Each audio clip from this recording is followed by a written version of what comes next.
वंदे रविरा मातरम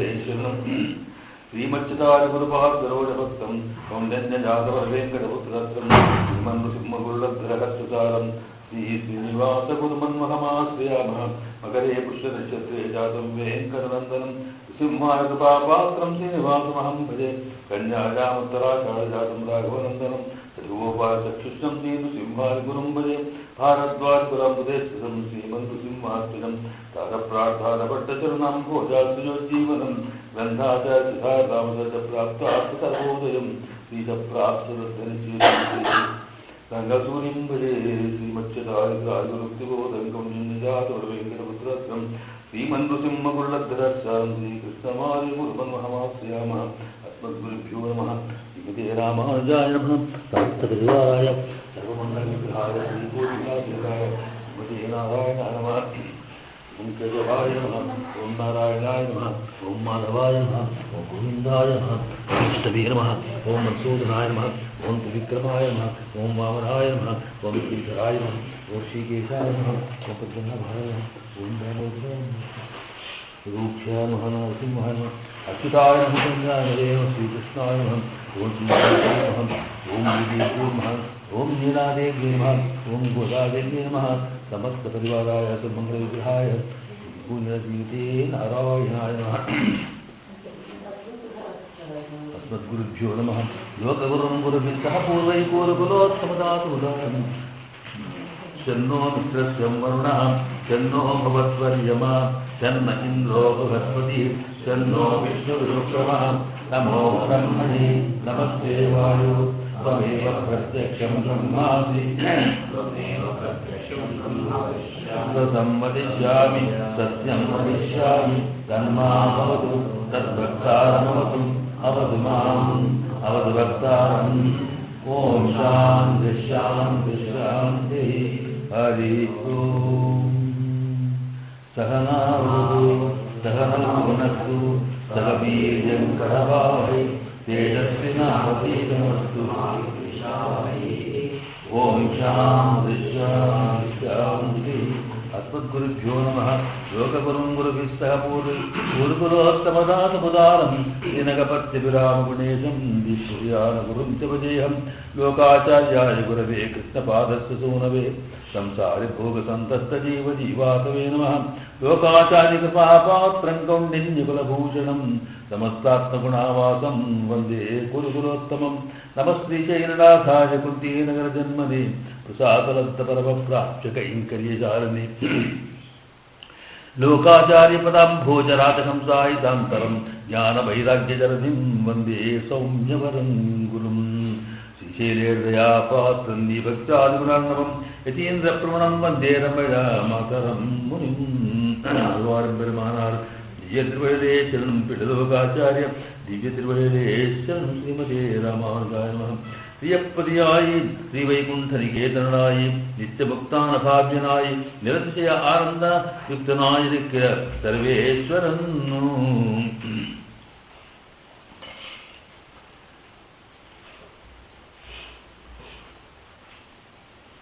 ஸ்ரீயன்னு பெரிய பிராட்டியார்க்கு திருநாமம் ஸ்ரீயன்னு பெரிய பிராட்டியார்க்கு திருநாமம் ஸ்ரீயதே ஸ்ரயதே இதுக்கர்த்தம் எல்லாருக்கும் இவளை பத்தி ಸ್ವರೂಪமா எல்லாருக்கும் இவளை பத்தி ಸ್ವರೂಪಲಾಮಾಯಿ இவள் தனக்கும் இவை பத்தி ಸ್ವರೂಪಲಾಮಾಯಿக்குவென்று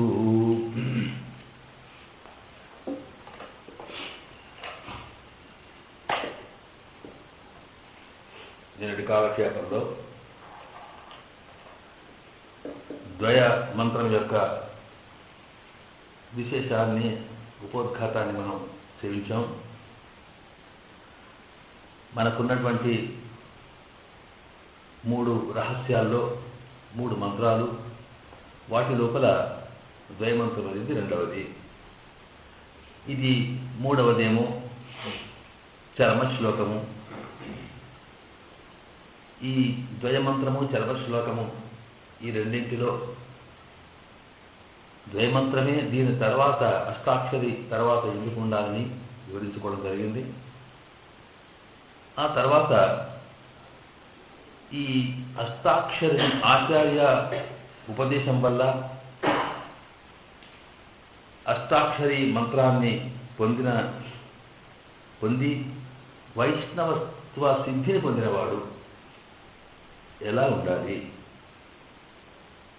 నిజంగా వైష్ణవుడు అంటే ఎవరు, ఎట్లా ఉంటే వైష్ణవుడు అంటాం మనం అనేది కూడా చెబుతూ, అది వాడి కులము జాతో దీన్ని బట్టి కాదు, వాడికి ఉండేటువంటి స్వభావము ప్రవర్తన బట్టే ఆయనని వైష్ణవుడిగా చెప్పాలి తప్ప మరొక విషయం కాదని చెబుతూ ఆ వైష్ణవ లక్షణాలు 10 చూపించారు. ఆ 10ంటిని ఎవరైతే 10 అయినా కనీసం అంతలో కొన్ని అయినా సరే ఆ లక్షణాలు ఎవరైతే ఉంటాయో అలాంటి వాళ్ళకే ఈ ద్వయ మంత్రం యొక్క అనుసరించుకోవడం కాదు, ఉపదేశం పొందడం కానీ, దాన్ని సిద్ధి పొందడం కానీ కుదురుతుంది అని ముందు ద్వయమంత్రములకు అధికారి ఎవరో, ఎలిజిబిలిటీ ఎవరికి ఉంది అనే విషయాన్ని వారు ముందుగా వివరించి, అందులో ప్రధానంగా ఈ ద్వయమంత్రములకు అధికారికి కనీసం 2 లక్షణాలు ఉండాలి. ఒకటి అకించనత్వం, రెండవది అగతిత్వం. అకించన అనన్యగతి అని. అకించన అంటే ఏమిటి? నా దగ్గర కించన అంటే కొద్దిగా, అంటే పరమాత్మను పొందడానికి నా దగ్గర ఎలాంటి సాధనం లేదు. కించ అంటే ఏది అంటే భగవంతుడు తప్ప మరొకటి లేదు నా దగ్గర. అగతి అనన్య గతి అంటే ఏమిటి? పరమాత్మ తప్ప మరొక గతి లేదు. గతి అంటే నేను పొందగలిగినటువంటి ఫలం, భగవత్ సేవ తప్ప నాకు ఇంకొకటి లేదు, ఆయన తప్ప మరొకటి ఇచ్చేవాడు లేడు అనే భావన కలిగి ఉండేవాడు మాత్రమే ఈ ద్వయమంత్రములకు అధికారి అని చెప్తున్నారు. అంటే ద్వయ మంత్రం అన్నప్పుడు దాంట్లో 2 మాటలు ఉన్నాయి కనుక 2 వాక్యాలు జరిగితే దాని ద్వయం పేరు పెట్టాము. దీనికి శ్రీమన్నారాయణ చరణము శరణం ప్రపద్యే అనేది ఒక వాక్యం, శ్రీమతి నారాయణాయ నమః అనేది 2వ వాక్యం. ఈ 2 కలిపిన మంత్రానికి ద్వయమంత్రముని పేరు. ఇట్లా ఎందుకు ఈ అకించన అనన్యగతి ఈ 2 ఉండాలని ఎందుకు చెప్పారో దాన్ని కాస్త గుర్తు చేయడం కోసమే ఈ వాక్యాలకు ఉండే స్థూలమైన అర్థం, సామాన్యమైనటువంటి మీనింగ్ అర్థం ఏమిటో చెప్పారన్నమాట. మొదటి వాక్యానికి శ్రీమన్నారాయణ చరణము శరణం ప్రపద్యే అన్నప్పుడు శ్రీమన్నారాయణుడే వాడి సేవ అంటే వాడికే ప్రపత్తి చేస్తాను, వాడికి శరణాగతిస్తాను. అదేంటి? నాకు శ్రీమన్నారాయణుడే ఏదైనా పొందించేవాడు, ఏది కావాలనుకున్నా శ్రీమన్నారాయణుడే సాధనము అని. అలాగే శ్రీమతి నారాయణాయ నమః దానికి స్థూలంగా అర్థం చెప్పారు. నేను కోరే ఫలమల్లా ఆ శ్రీమన్నారాయణ యొక్క సేవలోనే ఆనందం పొందడం. ఇది 2 మాటలు ఉన్నారు దాంట్లో. అంటే అదేమిటి? మనము అంటే భగవంతుడు కావాలనుకున్నప్పుడు వాడి అనుగ్రహం కావాలనుకుంటే ఆ అనుగ్రహం ఇచ్చేది భగవతత్వం దేనివల్ల వస్తుంది అని చర్చించుకొని, ప్రపన్నుడైన వాడు అంటే పరమాత్మ మీదనే సర్వభారం నుంచినటువంటి ప్రపత్తి కలవాడు ఎవరైతే ఉంటారో అలాంటి వాళ్ళకి ఇక్కడ ఇంకా వేరే సాధనము కాదు, ఆ భగవద్ అనుగ్రహమే వాడిని కలగజేస్తుంది అని అంటూ, ఇక్కడ పరమాత్మనే మనకు కావలసింది భగవంతుడు, భగవద్ అనుగ్రహం. ఆ భగవంతుడు మనకు సాక్షాత్కరించాలన్నా, పరమాత్మ యొక్క అనుగ్రహం రావాలన్నా అది కూడా వాడే ఇవ్వాలి, అంతే తప్ప మరొకటి లేదు అనే సిద్ధాంతం ప్రపత్తి సిద్ధాంతం. అంటే మనకి ఇది మన కొత్తగా చెప్పేది కాదు. ఉపనిషత్తుల్లో పరమాత్మను పొందడానికి 2 మార్గాలు ఉన్నాయని చెబుతాయి. ఒకటేమో ఇది తాను స్వయంగా, ఒక వ్యక్తి తాను స్వయంగా సాధన చేసి పరమాత్మను పొందే ప్రయత్నం. రెండవది భగవంతుడే వీడిని అనుగ్రహించి వాడికి అనుకోని కృప వచ్చి, పరమాత్మ దయ ఎందుకు వస్తుందో వీడికి తెలియదు, దీన్ని నిర్హేతుక జాయమాన కటాక్షం అంటాం. ఏ కారణం లేకుండానే మన మీద వాడికి అయ్యో అనిపించింది అనుకోండి, వాడిని స్వయంగా సాక్షాత్కరిస్తాడు. ఇది 2 రకాల మార్గాలు ఉన్నాయి. అయితే ఈ రెండు మార్గాల్లో కూడా మొదటి మార్గంలో కూడా వారు సాధన కావాలనుకున్నప్పుడు ఆ సాధన ఎంత చేసినప్పటికీ కూడా ఆ సాధన కాదు వాడికి పరమాత్మకి అనుగ్రహం తెప్పించేది. వీడి సాధన చేస్తూ ఉంటే పరమాత్మకి అనుగ్రహం కలిగి వీడికి దర్శనం ఇవ్వాలి అనిపిస్తేనే అనిపిస్తాడు. లేకపోతే నువ్వు 1000 ఏళ్ళు సాధన చేయు, భగవద్ దర్శనం కాదు. ఇది స్పష్టం అనేది మనకు తెలుస్తుంది. ఇక్కడ ఇది ఉపనిషత్తులో 2 మాటలు చెప్తున్నాయి. ఒకటి ఏంటంటే ఆత్మా వా అరే ద్రష్టవ్య శ్రోతవ్య మంతవ్య నిధిధ్యాసితవ్య. నీవు ఏం చేయాలి? ఆత్మను చూడదలుచుకున్నప్పుడు, పరమాత్మ యొక్క దివ్య దర్శనం కావాలనుకుంటే అతని గురించి ముందు శ్రోతవ్య మొదలు వినడం తెలుసుకోవాలి, విషయం ఏటో తెలియాలి. మంతవ్య విన్నదాన్ని బాగా మనసులో అనుకోవాలి. ఆ తర్వాత నిధిధ్యాసితవ్య, దాన్ని ఎంత అనుకుంటామంటే ఎప్పుడు దాని మీదే ఆలోచన అనమాట. ఏదైనా లోకంలో ఒక వస్తువు వింటాం, విన్న తర్వాత దాని మీద మనకు ప్రేమ కలుగుతుంది, దాని గురించి ఆలోచిస్తూ ఆలోచిస్తూ ఆలోచిస్తూ అదే మనం అంటాం.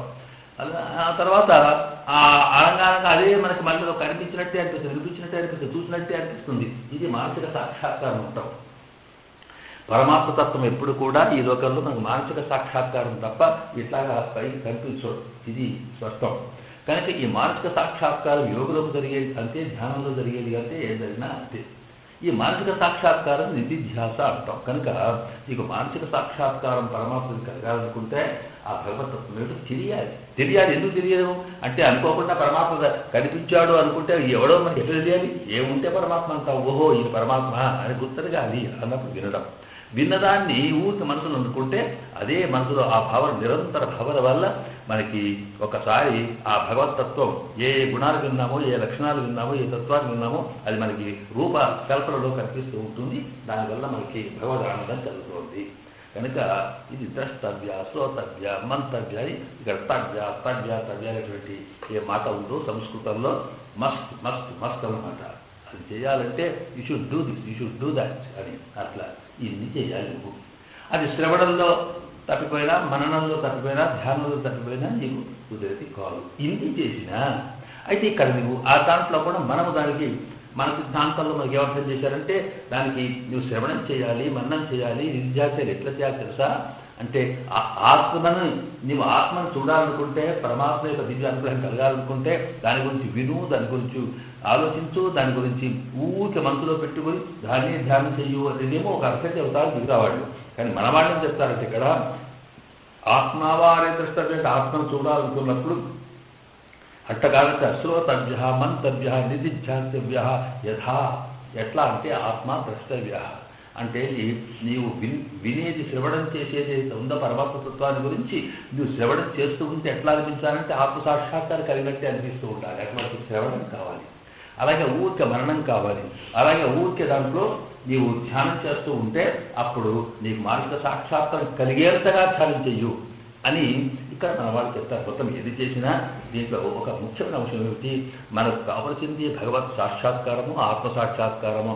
మన వాళ్ళు అద్వైతంలో ఆత్మ సాక్షాత్కారం అంటారు. ఎందుకంటే ఆత్మ అంటేనే పరమాత్మ, వాడికి ఇంకో లోపల జీవాత్మ తప్ప ఇదే పరమాత్మ అనే దృష్టి కనుక ఈ ఆత్మ సాక్షాత్కారం అంటారు వాళ్ళు. మనము అసలు ఆత్మ సాక్షాత్కారం ఎవరికి కలగాలి అంటే వీడు వేరే ఉండాలి కదా, లేకపోతే ఎవరికి కలుగుతుంది? అది సరే, ఆ తత్వంలోకి మనం వెళ్ళాల్సిన అవసరం లేదు. ఇక్కడ ఏంటంటే ఈ జీవికి పరమాత్మ సాక్షాత్కారం కలగాలనుకున్నప్పుడు చేసేవాడు వీడు, పొందవలసిన వాడు కనుక వీడి సాధన ద్వారా పొందవచ్చు. అయితే ఆ పొందేది కూడా ఎందుకంటే ఒకటి ఫలించాలంటే కారణం ఏంటి? అందరి చేతాన్ని గంటల తరబడి లేకపోతే రోజుల తరబడి విశ్వామిత్రుడు ఎన్ని ఏళ్ళు తపస్సు చేసినాడు, ఇటు పోయినాడు, తూర్పు దక్షిణం ఉత్తరం ఎక్కడ పోయినా అన్ని ఆటంకాలే. ఇలాగా అందుకొరకు అటువంటి స్థితి రావచ్చు కూడా. కానీ ఏది చేసినా వాటి అనుగ్రహం వస్తేనే అది వస్తుంది. ఇది చాలా సిద్ధాంత విషయం. దీనికి మరొక చోట ఉపనిషత్తులో యమైవ ఏషవృతే తతేన లభ్య తస్మై వివృతే తనూగుం స్వాం అని మరొక చోట ఉంది. తేన ఏష వృణితే, ఎవరినైతే ఈ పరమాత్మ భరిస్తాడో అంటే ప్రేమిస్తాడో వాడికి వాడే దొరుకుతాడు. తేన లభ్య సతను వివృతే తనూగుం స్వాం. తనూగితే తనకుండేటువంటి సకల తత్వానంతా తానే దర్శింపచేస్తాడట. అర్జునుడికి కృష్ణ భగవానుడు తాను విశ్వరూప దర్శనం చేశాడు. నువ్వు ఎట్లా ఉంటావు అంటే ఒకసారి చూపించారు కదా. విశ్వరూప దర్శనం చేయించినప్పుడు కూడా అర్జునుడు అన్నాడు, నేను ఎట్లా ఉంటావో చూడాలనుకుంటున్నాడు. అంతసేపు చెప్పాడు అక్కడ దాకా, ఏకాదశి అధ్యాయం దాకా కూడా తన తత్వం అంతా చీరి చెప్పాడు. చెప్పేటప్పటికి అర్జునుడికి ఏమనిపించింది, అయ్యో అట్లాగా స్వామి నువ్వు ఎట్లా ఉంటావో చూడాలనిపించింది. ఎందుకంటే ప్రాక్టికల్గా ఎట్లా ఉంటుందో చూడాలి, మన గడిచేది ఇంత వింటే తర్వాత ఎట్లా ఉంటాడో చూడాలనిపించింది. అనేది సరగా చూస్తావా, చూడు చూడు చూడు అన్నాడు. ఇదిగో అర్జున చూస్తున్నావా, అర్జున చూస్తున్నావా అన్నాడు. ఏం చూస్తాను, నాకేం కనిపించలేదు, నాకేం కనిపించలేదు స్వామి అని అడగా. ఏం కనిపిస్తలేదు అంటే అవునవును తప్పనిది కాదు. ఎందుకంటే నీవు ఈ కన్నుతోటి ఏదైతే భౌతికమైనటువంటి నేత్రంతో ఈ కన్నుతోటి నువ్వు నన్ను చూడలేవు.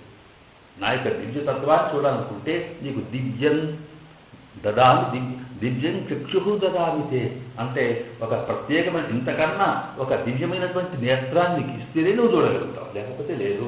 ఇది నాకు తెలుసు. ఎందుకంటే ఒక వస్తువు చూడాలన్నప్పుడు మనకు సాధారణంగా బయట ఉన్నటువంటి కళ్ళు, చెవులు, ముక్కు ఇవన్నీ కూడా ఇంద్రియాలు దేనికి ఇచ్చాడు అని ఉపనిషత్తు బాగా చర్చించి మనకి దాంట్లో చెబుతుంది. పరాంచి ఖాళీ అంటే సాధారణంగా ఇవన్నీ బయట ఉన్నటువంటి వస్తువులు చూడడానికి మాత్రమే ఇచ్చినాయట. అంటే వీటికి పరిమితమైన రూపం, పరిమితమైన ఆకార, పరిమితమైన స్థితి ఉంటుంది కనుక వీటిని చూడగలుగుతుంది. ఇవి కూడా అవి చూడలేనప్పుడు దానికి ఎన్నో ఎడిషన్స్, డిలిషన్స్ ఎన్నో చేస్తాం మనం. అర్థాలు ఉంటాం, ఇంకేం చేస్తాం, లోపల మైక్రోస్కోప్స్ ఏదో ఇంకేవన్నీ పెడతాం. కానీ ఆ పరమాత్మ చూడాలనుకున్నప్పుడు ఇది అసలు పనికిరాదట. ఇది ఎంత దూరం విజన్ పనికిరాదు అక్కడ, దానికి దివ్యమైన తత్వం కావాలన్నాడు. అనేటప్పటికీ అది కూడా ఆయన ఇయ్యాలి, ఇవి ఇచ్చినోడు ఆయన ఇయ్యాలి. అందుకు దివ్యం ఇస్తాను పొమ్మన్నాడు. అంటే దివ్యం అంటే దీంతో ఒక అద్భుతమైనటువంటి శక్తిని ఇవ్వడం అంటే ఏంటి, మనం తీసుకొచ్చి ఇంకో 2 కళ్ళు ఉండగా 3వ కళ్ళు పెట్టలే. ఇవ్వడం అంటే ఏమిటి, ఆ కళ్ళల్లోనే పరమాత్మను చూడగలిగేటువంటి ఒక దివ్య శక్తిని అంటే విజన్ పవర్ పెంచాడనమాట. అయితే ఇక్కడ ఆ విజన్ పవర్ ఈ కళ్ళకి ఇయ్యాలి ఆయన. మనకు కళ్ళు 2 కలుగుతుందే, 2 కళ్ళు అంటే ఏంటి, ఇవి కావు, ఇవి 2 కళ్ళు కావు, ఇవి 2 కలిపి ఒకటే, ఇవి 2 వేరే వేరే ఇంకేం కనిపిస్తుందండి. అదొకటి అవుతుంది, ఇదొకటి అవుతుంది, అట్లా కాగుతాయి. 2 కలిపి ఒకటే. కానీ 2వ కళ్ళు లోపల ఉంది అంతర్దృష్టి, మనస్సు ద్వారా కళ్ళు మూసుకుని కూడా చూస్తాను కనుక పై దృష్టికి ఇవి, లోన దృష్టికి అంటే దాని శక్తిని పెంచాడు. ఆ రకంగా తాను విజయం చూడగలరు. ఏం చూస్తున్నావు అట్లా, లేకపోతే బయటకు వెళ్ళి చూస్తే మొత్తం కౌరవంతా చూడదు, ఒక్కటి తప్ప ఇంకొక కనిపించలేదు. అలా చెప్పాడు, చూశారు వచ్చేప్పటికి సరే బాగానే ఉంది. ఆ చూసేటప్పుడు ఈ దివ్య చక్షు అయితే ఇచ్చాడు, తద్వారానే దర్శనం చేసుకోగలిగినాడు. చేసుకున్న తర్వాత ఇదంతా చూసి ఉపయోగం అటువంటి అక్కర్లేదు స్వామి అని ఎట్లా చెప్పాడు. ఇక్కడ ఒక పరమాత్మ అంటే ఏమిటి, ఆ దివ్య దర్శనం అనేది నీకు కనిపిస్తలేదా అయితే పో అని అనకుండా అట్లాగా దివ్య చక్షువును పెట్టాక వాడిని అనుగ్రహం వస్తే వాడు ఏదైనా తాను వస్తాడు, తను చూపిస్తాడు, చూడగలిగిన శక్తిని ఇస్తాడు. ఏమైవయేషవృత్తే సత్యేన లభ్య. అందువల్ల ఎవడు చూపిస్తాడు వాడి ఇష్టం, సెలక్షన్ వాడిదే. మరి ఎందుకు చేస్తాడు అంటే ఎందుకు నాకు అక్కర్లేదు. ఎందుకంటే అండి మనం సాధారణంగా ఒక క్లాత్ షాప్లోకి వెళ్ళామనుకోండి, బట్టల దుకాణాలు వెళ్తే ఇట్లా చూసి ఇది బాగుందా, ఇది బాగుంది, ఆ చీరని చూడుతుంది, ఆ చీరని ఎందుకు తీసుకోవాలి, ఏమున్నాయి ఆ కారణాలు, ఎక్స్ప్లెనేషన్ ఏముంటుంది. దాన్ని ఇదివరకు ఎంతోమంది నాకు వద్దు పారేస్తే అక్కడ లేదు. కానీ దీనికి చాలా సంతోషం ఉంది. కారణం ఏంటి, నిర్హేతుకం, ఏదో అట్లా అనిపించింది, అట్రాక్షన్ తీసుకున్నాం అంతే. ఇది పరమాత్మత్వం అంతే. ఇంత కూర్చుంటే ఎవరి మీద ఒకరి గుర్తువుతారో ఇది ఆ శక్తి ఇచ్చేస్తారని అర్థం అయిపోయింది. కనుక ఏమైవ చేసే వృత్తి సతీన రక్ష, సవివృత్తి తస్మై వృత్తి చదువుతాను మొత్తం తత్వానంతా చెప్పగలుగుతాడు. అది 2వ పద్ధతి.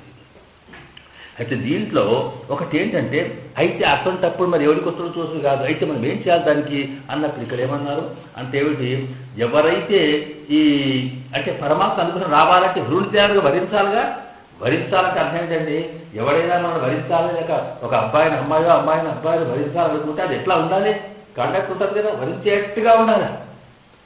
అంటే ప్రవర్తన ముఖ్యం. నువ్వు సాధన కాదు అక్కడ, నీవు పరమాత్మ యొక్క అనుగ్రహాన్ని మీద రాగలిగేటువంటి స్థితిలోనూ ఉండాలి. అది ఎప్పుడు అంటే అకించన అనేది ఇది ఇలాంటి స్థితికి అలవాడు అనమాట.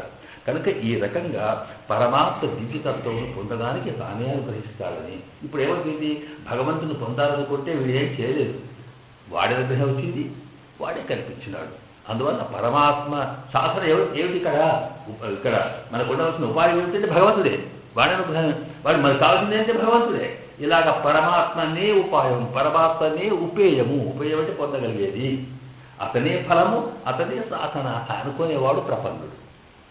ప్రపత్తి అంటే అలాగా విజయాడు అన్నమాట. ఇక తర్వాత అలా కాదు, ఎందుకంటే నేను సాధించి పరమాత్మ పొందగలుగుతాను. ఋషులు తపస్సంపన్నులు ఉన్నారు కదా, వాళ్ళంతా కూడా భక్తులు, సాధకులు. కనుక ఈ రెండు మార్గాల్లో ఇక్కడ ఈ ప్రపన్నునికి మాత్రమే ద్వయము. ద్వయమంటే శ్రీమన్నారాయణ శరణం శరణం ప్రపంచే శ్రీమతే నారాయణ నమః అంటే అర్థమైతే దీనికి నువ్వు సాధించేది ఏమీ లేదు, వాడి మీదనే మొత్తం అప్పగించాం. అయితే ఇక్కడ ప్రపత్తి అంటే ఆయనకే సర్వభాగం వదలడం అంటే దానికి కొన్ని కండిషన్స్ ఉన్నాయి. ఎట్లా అంటే షడ్విధా శరణాగతి అని శాస్త్రం చెబుతుంది. ఆ శరణాగతి చేసేవాడికి 6 రకాలుగా క్వాలిఫికేషన్స్ ఉండాలి. ఒకటి ఏంటంటే ఆనుకూలస్య సంకల్ప, ప్రాతికూలస్య వర్జనం.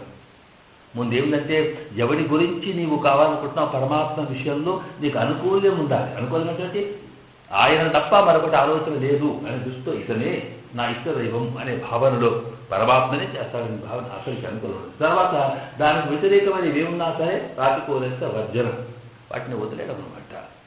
అలాంటి అని పట్టించుకో. వదలడం అనేటప్పటికి మనం దృష్టి ఎప్పుడు రావాలి, వదలడం అనేటప్పటికి వస్తుతః వదలడం ఎప్పుడు కాదు, దాని బుద్ధి వదలడం అనమాట.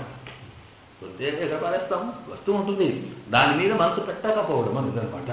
అది నాకు కావాలని ఆలోచించకపోవడం. ప్రాతికూల్యస్య వర్జనం, అది రక్షిష్యది ఇది విశ్వాస. ఎవడైతే మనం పట్టుకున్నామో వీడే తప్పనిసరిగా కాపాడతాడు. ఇప్పుడు ఎవరి దగ్గరికైనా పోయి పని కావాలనుకున్నాను కూడా లోకాల్లో, అయ్యా నువ్వు తప్ప నాకు ఒక్కోటి చేయడు అని. ఆ తర్వాత మరో దగ్గరికి వీడి దగ్గరికి వాళ్ళ దగ్గరికి పోయినావు అనుకో, వీడు పట్టడు వాడు పట్టడు. కనుక ప్రతికూలత వర్జనం, మంచి వాడు వాడు కూడా పట్టుకోవాలి. అట్లా రక్షిష్యతి ఇది విశ్వాస, వీడు తప్పకుండా కాపాడుతాడు అనే నమ్మకం ఉండాలి. ఆ తర్వాత గోప్తృత్వర్ణం దధా, రక్షిస్తాడు అని కాకుండా మనం పోయి రక్షించు స్వామి అని అడగాలి. అడగకపోతే కూడా ఆయన తెలిసి ఉన్న అడగండి వాడు చేయడట. అడగండి ఎందుకు చేయడు అంటే నువ్వు చేసిన తర్వాత బతుకోమంటే అమ్మా అని అన్నం పెట్టమని ఆకలిస్తుంది. పిల్లలు అడిగితే పెడితే తింటారు తప్ప తల్లి అయ్యో కొడుక ఇప్పుడు ఒకటి కట్టాయిపా ఇంకా తినకపోతే పెడితే తినకపోవచ్చు. తల్లికి పెట్టాలని ఉన్నప్పటికీ కూడా పిల్లలు చేయవచ్చు. అదే కదా, అందువల్ల ప్రపత్తి అంటే ఏం లేదు, స్వప్రవృత్తి నివృత్తి ప్రపత్తి అంటే నీ యొక్క ఆ వచ్చేదాన్ని అడ్డగించడం నుడే ప్రపత్తి. నువ్వు చేతిలో ఇచ్చిన అవసరం లేదు, నీ దగ్గరికి వస్తే కూడా నేను ఎప్పో అని పంపించకపోతే చాలట. అలాంటి అంత దూరం వెళ్తారు మన వాళ్ళు. కనుక ఇక్కడ రక్షిష్యతి ఇది విశ్వాస గోప్తృత్వవర్ణం. అది గోప్తుడు రక్షించు స్వామి అంటే స్వామి తప్పించబడు నాకు ఆయన ఒక్క మాట అంటే కాదు, ఎక్కడక్క అవసరం లేదు. సర్వదేవ ప్రపన్నాయ తవాస్మి జాస్తన్నారే రాముడు ఒక్కసారి చాలు. అందుకొరకే మన దగ్గర ఏమంటారు, మనకి ఇదేంటి అష్టాక్షరి మంత్రం ఒకసారి శ్రీమన్నారాయణ ఒకసారి అంటే చాలు, గంట ఒకసారి పెడితే చాలు, గంట ఒకసారి పెడితే చాలు అంటే అర్థమైంది. ఇప్పుడు 2 సార్లు పెడితే 3 సార్లు పెడితే మనకేం ఒకసారి పెడితే తృప్తే ఉంటుంది. ఎందుకంటే ఒకసారి ఇట్లా సంతోషం పెట్టాలని పెడతాం. అయినా కానీ సరే అది లేక, ఎందుకంటే ఒక్కసారి పెట్టాలంటే ఒక్కసారి పెడితేనే వాళ్ళ పెద్ద వస్తుంది. ఇక ఎన్నిసార్లు పెట్టేది అంత పెద్ద లెక్క లేదు. ఊరికే పెట్టే వరకు అంటే అర్థం ఏంటన్నమాట, వాడి మీద నమ్మకం లేదండి. ఒకసారి పెడితే మళ్ళీ ఏం చేస్తాం, మళ్ళీసారి పెడితే సకృతేవ ప్రపన్నాయ ప్రపత్తి నీకు విశ్వాసం ఉంటే ఒకసారి చాలు నేను చూస్తానంటాడు ఆయన. ఇది విశ్వాసానికి లక్షణం. కనుక గోప్తృత్వం. తర్వాత ఆత్మనిక్షేప కారుణ్యే, అప్పుడు సర్వం కూడా నదేహం న ప్రాణం, అసలు నాకేదైతే నాకు సగంతో సర్వం నీకే సంబంధించింది అంటే ఆత్మ సమర్పణ చెప్పి కార్పణ అంటే అయ్యా నాకేం లేదు, నాకు నీ సంగతి ఎవరు చేయి, మొత్తం నీకు అపేక్షణ ఏం చేస్తావు అని ఇలాగా షడ్విధాచరణాగతి. ఎవరి గురించి అయితే మనం ఉంటామో వాడి మీద వాడికి అనుకూలంగా ఉండడం, వాడికి వ్యతిరేకమైన వాటి గురించి మనం పట్టించుకోకపోవడం, వాడే రక్షకుడు అనుకోవడం, స్వామిని రక్షించమని కోరడం, ఆ తర్వాత అకించన అనన్యగతి అనేటువంటి ఆత్మ నిక్షేపం అంటే ఇంకా నాకేం తెలియదు అంతా నీకు సమర్పిస్తున్నాడు భావన కలిగి ఉండడం, ఇది ప్రపత్తి. ఈ ప్రపన్నునికి ఉండవలసిన లక్షణాలే ఇక్కడ అకించండి కనుక వాడికే ఇది శ్రీమన్నారాయణ శరణం ప్రపంచే శ్రీమతే నారాయణ నమః త్రైమంతం అంటే ఏమిటి ఇదన్నమాట. ఇక ఇప్పుడు 2 మార్గాల్లో ఏదో ఒకటి మార్గం ఎన్నుకోవచ్చు. మన పద్ధతి మన సంప్రదాయకులు ఆడవాళ్ళు ఆచార్యులు భక్తిని గురించి చెప్పినా అందరు కూడా భక్తి అనేది చాలా కష్టం. అది ఆ సాధన సంగతి పుస్తకం పెట్టేసి హాయిగా పరమాత్మ అనుగ్రహం కోసం చూస్తే వాడే చేస్తే అనుకున్నది ఎంత నిశ్చింతగా ఉంటుందో భరణ్యాసం అని చెబుతూ దానికి ఒక ఆళ్వాళ్ళ శ్రీ సూక్తి వ్యాఖ్యానం చేసేటప్పుడు మన పెద్దలు కథ చెప్పారు. ఇక్కడ పూర్వంలో వాళ్ళు కూడా పురాణాలు చెప్తూ కథ చెప్పుకునేవాడు కాలక్షేపానికి. అక్కడట ఏంటంటే సామాన్యంగా మనము సాధించి పరమాత్మను పొందాలి అని అనుకోవడమును ఆ తర్వాత పరమాత్మ అనుగ్రహమే వస్తే ఏం జరుగుతుంది అనడానికి. ఇప్పుడు మనం సాధించామనుకోండి, సాధన చేసి చేసి చేసి బాగా తపస్సు చేసేస్తే ప్రవర్తన కనిపిస్తుంది. ఎంత కనిపిస్తాడంటే నీవు ఎంత సాధన చేస్తావో గంతే ఫలం, కష్టం ఎంత చేస్తే ఫలం గంత లేదు. అదిచ్చదే కావాలనుకున్నప్పుడు ఆ నిన్నదంతా ఇస్తుంది. అది దానికి తేడా అంట. కనుక ఒక ఉదాహరణ చెప్తూ వాళ్ళు ఏమన్నారు, ఒక నాట సామాన్య ఒక సముద్రం ఒడ్డుకు ఒక చింత చెట్టు ఉందట. ఆ చింత చెట్టు కింద కూర్చున్నాడు. అక్కడ కూర్చొని ఏం చేస్తున్నాడంటే అక్కడ ఒకసారి సముద్రాన్ని నిలుస్తున్నాడు. ఇంత సముద్రం ఇక్కడ చూశాడు. చూసాను ఎంత పెద్ద జాగా, ఇదేం కదా, ఇంత సముద్రం ఇన్ని నీళ్లుంటే ఈ నీళ్ళన్నీ ఒకవేళ పోయినాయి అనుకో ఎంత జాగా ఉంటుంది? మొత్తం ఎకరాల కొద్ది స్థలం. ఈ ఎకరాల స్థలంలో మనం ప్లాట్లెట్ అంటే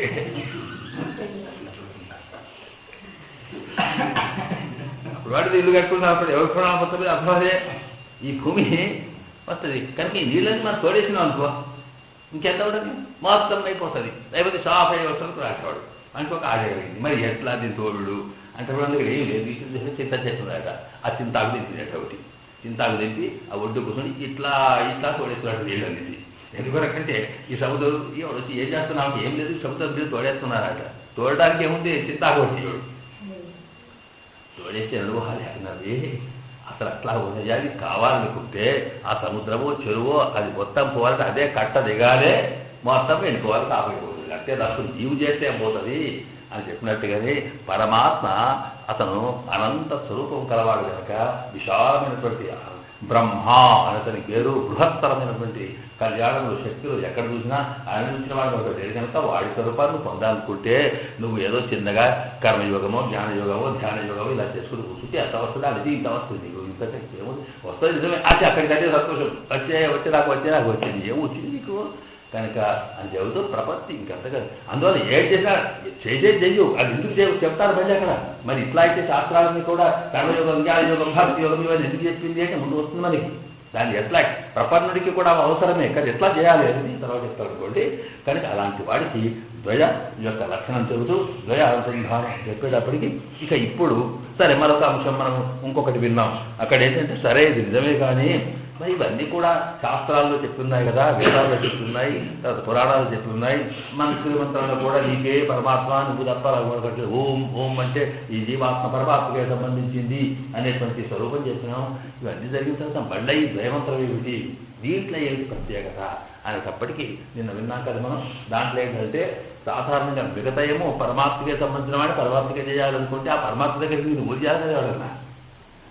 నువ్వు ఆచార్యముఖత అష్టాక్షరి మంత్రాన్ని పొందావు, సరే నీకు తెలిసిపోయింది, భగవతత్వాన్ని అధ్యస్తూ ఉంటే ఆ పరమాత్మ దానిక వెళ్ళాక కూడా ఆ భగవంతుని అనుగ్రహం అనేది ఒకటి ఉంటుంది, ఆయన దయ అనేది ఒకటి ఉంటుంది. ఆ దయకే లక్ష్మీ అని పేరు. అమ్మవారి యొక్క పురుషకాలం ఉంటేనే ఆవిడ చెప్తేనే ఆ స్వామి యొక్క అనుగ్రహం వస్తుంది, లేకపోతే రాదు. అదే సిద్ధాంతం. ఇక్కడ మనకు ఒట్టి మాటల్లో వింటేనేమో ఇదేంటి మళ్ళీ అక్కడ స్వామికి భార్య భర్తలు ఈ సంబంధం ఇదంతా ఇక్కడ కూడా అక్కడ కూడా మళ్ళీ ఆయన పంచాయతీ అనేటువంటి ప్రశ్న మనకు వస్తూ ఉంది. కానీ ఎందుకు చెప్తారు ఇట్లా అంటే మనం సంసారంలో ఉండేవాళ్ళం కనుక ఈ సంసారంలో ఉండేటువంటి తత్వాలు శుభ్రంగా పరమాత్మ ఇట్లా అర్థం కాదు. మనకి అనుభవంలో ఉన్న వాటినే ఇట్లా చెబితే ఓహో ఇది ఇట్లరా అని అర్థమవుతుంది. కనుక అప్పుడు లక్ష్మీదేవిని భార్యగా స్వామిని భర్తగా చెబితే ఆ అమ్మవారి చెప్తే ఎవరి ఇంట్లో అయినా ఎవడైనా కానీ ఆమె చెప్పినట్టే వింటాడు కనుక అట్లాగే ఇవి చెప్పినట్టే వింటాడు అని అర్థం చెబుతున్నారు. వాస్తవానికి లక్ష్మీ శ్రీదేవి అంటే ఎవరు అంటే కరుణారూపిణి. సమస్త జననీం వందే చైతన్య సన్నిధాయినిం తీయసీం శ్రీనివాస కరుణారూపిణి అని. కరుణ అంటే భగవంతుని యొక్క కరుణ దయనే అమ్మవారి లాంటిది అని చెబుతూ ఆ దయ వస్తే ఆయన ఏదైనా చేస్తారు. దయ లేనప్పుడు ఆయన ఏం చేయలేడు. కనుక మనకి ఎవరికైనా సరే దయ అంటా కదా, కోపం వచ్చినట్టు వాడు ఏం చేస్తాడు. కనుక ఆ దయ అనే గుండెని విడిచిపెట్టి ఉండకుండా ఉండాలి అనేది ఇక్కడ తత్వం. అంటే పరమాత్మ అనుగ్రహం ఉంచినప్పుడే భగవద్ అనుభవం మనకు వస్తుంది అని అర్థం. అనుగ్రహమే ఇక్కడ లక్ష్మీదేవిగా చెప్పి లక్ష్మీదేవి యొక్క పురుషకారం కావాలన్నారు. పురుషకారం అంటే నిన్న విన్నామా, పురుషకారం అంటే ఒక సిఫారసు అని రికమెండేషన్ అని పూర్వ అంటే అధికంగా ఇచ్చేవాడుగా వాడిని చేస్తుందని, వాడిని పురుషునిగా చేస్తుందని ఇవన్నీ అనుకుంటున్నా చెప్పాము. ఇక వాటి తర్వాత ఇక ఇప్పుడు ఆ లక్షణాలు కలిగినటువంటి పేరు అమ్మవారికి ఏం పేరు అంటే శ్రీ అని పేరుట. శ్రీమన్నారాయణ. ఇప్పుడు ఇక్కడ చూడండి, ఇప్పుడు రెండు వాక్యాలకి ఏమర్థం? ఒక వాక్యానికి ఒక అర్థం చెప్పారు, రెండో వాక్యానికి రెండో అర్థం చెప్పి, అంటే మొదటి వాక్యం వల్లేమో పరమాత్మనే ఆయనకే నేను శరణు వేస్తున్నానడం, రెండవది ఆయన కోసమే ఆయన సేవలోనే నాకు ఆనందం ఉందని రెండో వాక్యం శ్రీమతి నారాయణ అని చెప్పిన తర్వాత ఇది వాక్యమును బట్టి అర్థం. కానీ ఆ రెండు వాక్యాన్ని కూడా కొన్ని పదాలుగా మారుస్తున్నారు. ఇక్కడ అర్థం చెప్పేటప్పుడు పదాలు అక్షరాల కింద చేసి చెప్పాలి కదా, అష్టాక్షరం చెప్పినట్టే. అందుకొరకే షట్, ఇక్కడ షట్ పదం ద్విఖండోయం. ఇది ఏదైతే షట్ పదం అంటే దీన్ని రెండు భాగాలుగా ఉన్నటువంటి ఇది షట్ పదం అంటే 6 పదములు కలిగి ఉండట. 6 పదములు ఏంటి? శ్రీమన్నారాయణ శరణవు అనేది ఒకటి, శరణం రెండవది, ప్రపద్యే మూడవది. ఈ మొదటి వాక్యంలో శ్రీమన్నారాయణ చరణవు శరణం ప్రపద్యే అనే దాంట్లో శ్రీమన్నారాయణ చరణవు అంటే ఇంత పొడు ఒకటే వార్త ఎందుకు వచ్చిందంటే విభక్తి అక్కడ పూర్తయిపోతే అక్కడికి పదం అయిపోతుంది. కనుక శ్రీమన్నారాయణ చరణవు ఒకటి, శరణం రెండవది, ప్రపద్యే మూడు అయిపోయినాయి. ఇక రెండవ వాక్యాల్లో కూడా శ్రీమతే ఒకటి, నారాయణాయ 2, నమః 3. అంటే మొదటి వాక్యంలో 3 పదాలు, రెండవ వాక్యంలో 3 పదాలు, షట్ పదం 6 పదాలు కలిగింది. ద్విఖండ 2 భాగాలుగా ఉంటుంది అని అర్థం అన్నమాట. ఇది ఇక్కడ తమాషగా షట్పదం అని చెప్పడంలో షట్పదం అంటే 9 అని అర్థం. 9కి 6 కాళ్ళు ఉంటాయట. 6 కాళ్ళు ఉన్నటువంటి 9 ఎలాగా పుష్పంలోని తేనెను తాగడానికి మత్తైపోతారు, ఆనందంగా అందులోనే లీనమై అక్కడే ఉంటుందో, అంబుజోదర పాదారవింద చింతనామృతపాన విశేష మత్త చిత్త వేరీతి తరంబు చేరవచ్చు అని ప్రహ్లాదు అన్నాడే. ఆ అంబుజోదర పాదార విందములు, ఆ కమల పాదములనేటువంటి కమలములు, కమలాల లాంటి పాదములు ఏదైనా సరే వాటి మీద మనసు అందులో పడ్డట్టుగానే ఇక్కడ షట్పదం ఈ జీవుని యొక్క అదేంటి మనసు అనే గుర్తు మీద ఆ స్వామి యొక్క కమలాల పాదాల మీదనే ఉండడం అనేటువంటిది అర్థం. కనుక ఆయననే ఉండడం, ఆయనకే తాగడం, ఆయనకే సేవ చేయడం అనేటువంటి అర్థం. 9 ఒక పుష్పములోని అమృతాన్ని, పుష్పములు తేనెను తాగి అందులోనే లీనమై ఎట్లా ఉంటుందో అట్లాగే ఈ ప్రపన్నుడైన వాడు పరమాత్మ యొక్క దివ్య చరణాలలోనే తాను లీనమైపోయి ఆయన సేవలోనే ఉండడం అనేది ఒక అర్థం వచ్చేట్టుగా షట్పదం. ఇది కూడా 9 లాంటిది చెప్పాడనమాట. ఇది చెప్పి ఈ 6 పదాల నుంచి 6లో ఒక్కొక్క దానికి అర్థం చెప్పాలిగా. ఒక్కొక్క దానికి అర్థం చెప్పేటప్పుడు ఇప్పుడు శ్రీమన్నారాయణ చరణవు అనే దానికి ఇప్పుడు అర్థం చెప్తున్నారు అనమాట. శ్రీమన్నారాయణ చరణం అనేటప్పటికీ దీన్ని కూడా మళ్ళీ ముక్కలు చేసి చెప్పాలి. చాలా పెద్దగా ఉంది కనుక శ్రీ అనేది ఒకటి, మత్ అనేది ఒకటి, తర్వాత నారాయణ ఒకటి, తర్వాత చరణవు అనేది మరొకటి. ఇక్కడ ఓం మన దాంట్లో ఆ ఉ మ అనేటటువంటి చెప్పారు. ఇక్కడ కూడా శ్రీ మత్ నారాయణ చరణం. ఇక శరణం ప్రపద్యే అన్నప్పుడు ఈ శ్రీ మత్ నారాయణ చరణం అది 4 పదాలు కలిపి ఒక సమాసం ఒకటే పదంగా మారింది కనుక ఒక్కొక్క దాని అర్థం చెప్పి మొత్తం మీద అర్థాన్ని వివరిస్తారు అక్కడ. కనుక ఇక్కడ శ్రీ అంటే ఏమిటి అంటే లక్ష్మీదేవి పేరు అని. ఈ లక్ష్మీదేవికి ఎన్నో పేర్లు ఉన్నాయే, అందులో శ్రీ అనేదే ఎందుకు ఇక్కడ తీసుకున్నారు అని చెబుతూ శ్రీ ఎన్ను పెరియ పిరాటి ఆర్కు తిరుడామం. శ్రీ ఎన్ను పెరియ పిరాటి, పెరియ పిరాటి అంటే మనకి తమిళంలో అమ్మవారు అని అర్థం. పిరాన్ అంటే ఉపకారం చేసేవాడు, పిరాటి మనకు మేలు చేసేది అని అర్థం. స్త్రీలింగం పిరాటి. పెరియ పిరాటి అంటే అందరికన్నా పెద్దది అంటే అమ్మవారు లక్ష్మీదేవి. కనుక పెరిందేవమ్మ పెరిందేవమ్మ పేరు పెడతారే ఎక్కడ అమ్మవారి యొక్క పేరు అదే. ఇక్కడ కూడా పెరియ పిరాటి. పెరియ పిరాటి కంటే లక్ష్మీదేవికి ఏం పేరు? శ్రీ అనే పేరు. అటు తిరునామం ఆవిడికి ఇక్కడ శ్రీ ఎన్ను పెరియ పిరాట్యాలకు తిరునామం ఆ పేరు. అంటే ఆమెకి ఏమి ఇదే శ్రీ అని ఎందుకు పేరు అంటే అన్నిటికన్నా ముఖ్యమైన పేరు ఇదేనట. అంటే అమ్మకి ఎన్నో రకాల పేర్లు ఉన్నాయని చెబుతూ మనకు నిఘంటువులకు వెళ్తే లక్ష్మీదేవి యొక్క పేర్లు ఎన్ని అనేది అమరకోశం చెబుతుంది మనకు. లక్ష్మి, పద్మాలయ, పద్మ, కమల, శ్రీ, హరిప్రియ అని ఇలాగ ఎన్నో పేర్లు. లక్ష్మి, కమలాలయ, కమల, పద్మ, పద్మాలయ, అలాగే హరిప్రియ, ఇంకా రమ, మంగళ దేవత ఇంకా ముందు ఉన్నాయి అక్కడ. భార్గవి, లోక జనని, క్షీరసాగర కన్యక అని ఇవన్నీ లక్ష్మీదేవికి పేర్లు. నిఘంటువులన్నీ ఎక్కడ ఎట్లా అంటే ఇట్లాగా వరుడు మీనింగ్ కాదు, మాస్తా మడతన పదికి ఒక మీనింగ్ అదే ఉంటుందన్నమాట. అలాగే ఇక్కడ లక్ష్మి అన్న, హరిప్రియ అన్న, మరి ఇంకా ఇలాంటి పేర్లన్నీ ఉంటే అందులో శ్రీ అనేది ఒకటి ఉంది. ఈ పేర్లన్నింటిలో ఇది ఎన్ని పేర్లున్నా శ్రీ అనేది ఆమెకు తిరునామం, అంటే ఆమెది అసలే పేరు శ్రీ. ఎవరికైనా బట్టి అడిషనల్గా వచ్చినటువంటివి అంటున్నారు ఇక్కడ. ఎందుకంటే ఒక్కొక్క శబ్దానికి ఒక్కొక్క అర్థం ఉంటుంది. అర్థం అనేది దాని వ్యుత్పత్తిని బట్టి దానికి లక్ష్మి అంటే లక్ష్మ గుర్తు, పరమాత్మకి గుర్తుగా ఉంటుంది కనుక లక్ష్మి అని. హరిప్రియ అంటే ఆయనకి బాగా ప్రియురాలైనటువంటిది. ఇలా చెప్పేటప్పుడు ఏమైపోయింది, కొన్ని పార్ట్స్ మాత్రమే చెప్తాయి కానీ టోటల్గా ఎట్లాగైతే మరి పరమాత్మకి ఎన్ని పేర్లున్నా నారాయణ అనే మాటలోనే సకల తత్వం ఎట్లా వచ్చిందో అమ్మవారి దాంట్లో కూడా అన్ని పేర్లున్న శ్రీ అనేది అసలు ఆదుకుండేవలసినటువంటి మొత్తం లక్ష్మీ తత్వాన్నంతా కూడా అన్ని క్వాలిటీస్ని చెప్పగలిగే మాట శ్రీ. అందువల్లే శ్రీ ఏమిటో తిరునామం అన్నారు. అప్పుడు శ్రీ అనే దానికి ఏమిటి అర్థం, ఎందుకు అట్లా వచ్చింది అని చెప్పేటప్పుడు దీనికి శ్రీయతే శ్రేయతే అన్నారు కదా. శ్రీయతే శ్రేయతే అంటే అర్థం ఏమిటి, ఇక్కడ ఒక మాటని శ్రీయతే అంటే అది సేవ చేయబడేది లేకపోతే ఆశ్రయింపబడేది అని అర్థం. తర్వాత శ్రేయతే తాను ఆశ్రయించేది, తాను సేవ చేసేది అని అర్థంలో వస్తుందన్నమాట. అంటే ప్రతి మాటని మనకి ఈ శబ్దంలో అర్థం చెప్పాలి తప్పటికీ కాస్త గ్రామాల్లోకి వెళ్తారు కదా, వ్యాకరణ శాస్త్రంలోకి వెళ్ళండి కానీ శబ్దం యొక్క తీసుకొస్తారు కాదు. ఒక మాటకి ఒక శబ్దానికి ఏంటంటే మనం ఒక వర్బ్ ఉన్నట్టు ఒక క్రియ ఉంటే దానికి రెండు రకాల చెప్పవచ్చు. ఒకటేంటి కర్మణ్యర్థం అని, రెండోది కర్తార్థం అని. కర్తార్థం కర్మణ్యర్థం అంటే ఏంటి, ఇక్కడ active voice positive voice. Voice అయితే ఉందో యాక్టివ్ అంటే చేసేవాడి వాయిస్ యాక్టివ్గా ఉంటే యాక్టివ్ వాయిస్. నేను చేస్తున్నాను నేను జరుగుతున్నాను వాడు యాక్టివ్ అంటే అక్కడ చేసేవాడు యాక్టివ్. ఇక అసలు చేసేవాడు ఎవడో తెలియదు కానీ అసలు జరిగిన పనికి యొక్క వాయిస్ యాక్టివ్గా ఉంటే దాన్ని ప్యాసివ్ అవుతాం. వాడు చేసేవాడు ప్యాసివ్ అయిపోయాడు, పంపించారనమాట. అలాగే కర్మణ్యర్థం కర్తవ్యార్థంలో కర్త ఎవడైతే ఉంటాడో వాడిదే ఆ వాక్యంలో జరుగుతున్న కార్యక్రమానికి వాడిదే ప్రాధాన్యత ఉంటే అప్పుడు ఏమవుతుందంటే దాన్ని కర్తవ్యం అంటాం. అలా కాకుండా కర్మకే ప్రాధాన్యత ఉంటే కర్మణ్యర్థం అంటాం అనమాట. అంటే ఏమిటి, మనకు జరిగిన పని కనిపిస్తుంది కానీ చేసిన వాడు తెలియదు. ఇప్పుడు ఈ ప్రపంచం సృష్టి చేయబడింది అని ఎవడు చేసేవాడో మనకు తెలియదు. ఇట్లా కొన్ని ఉంటాయి, అంటే కొన్ని వాక్యాలు ఎక్కడ మనకు తెలియదు. మనం వచ్చినప్పటికీ ఇక్కడ ఏదో ఇక్కడ చేయబడింది అని మనకి మనకి సంస్కృతంలో వస్తుంది, తెలుగులో వస్తే తెచ్చారు అంటాం, ఆ విషయం లేదు. కానీ ఎవరు తెచ్చారో మనకు తెలియదు. రాయబడింది అంటే ఎవరు రాశారో తెలియదు.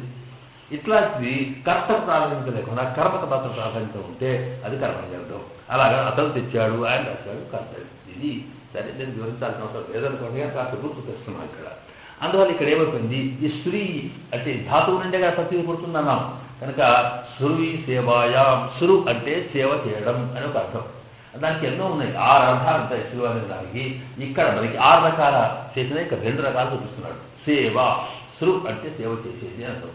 ఇక్కడ శ్రీయతే దాని ప్యాసివ్ వాయిస్.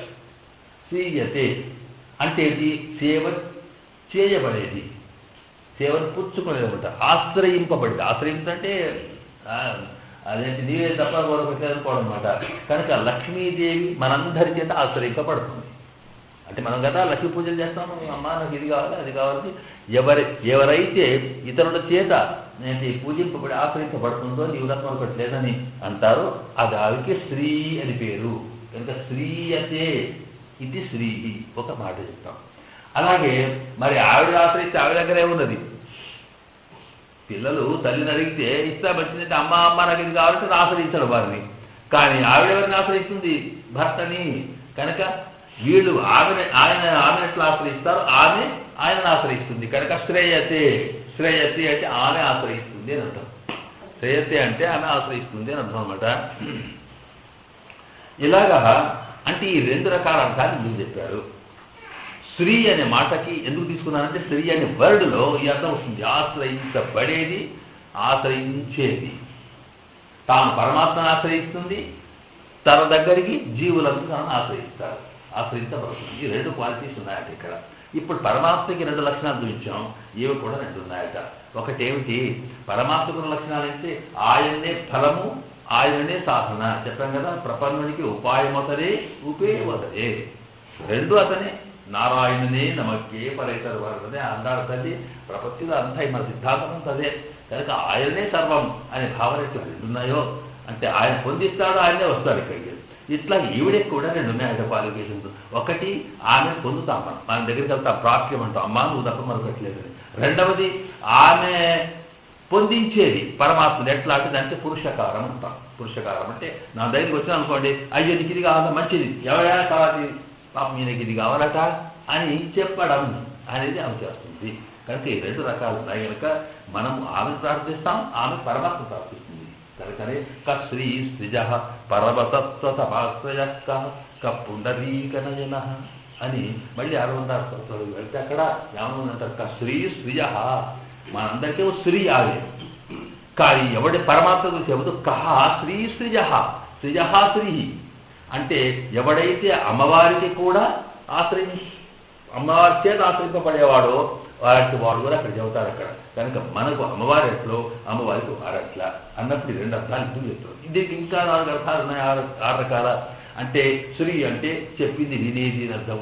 తర్వాత శ్రీ అంటే వినిపించేది, మనం విన్నాం కదా, ఆవిడ మన మొరక్క వింటుంది, పోయి ఎవరి పాపం అని ఆయన చెవులు దూకుతుంది, ఇది.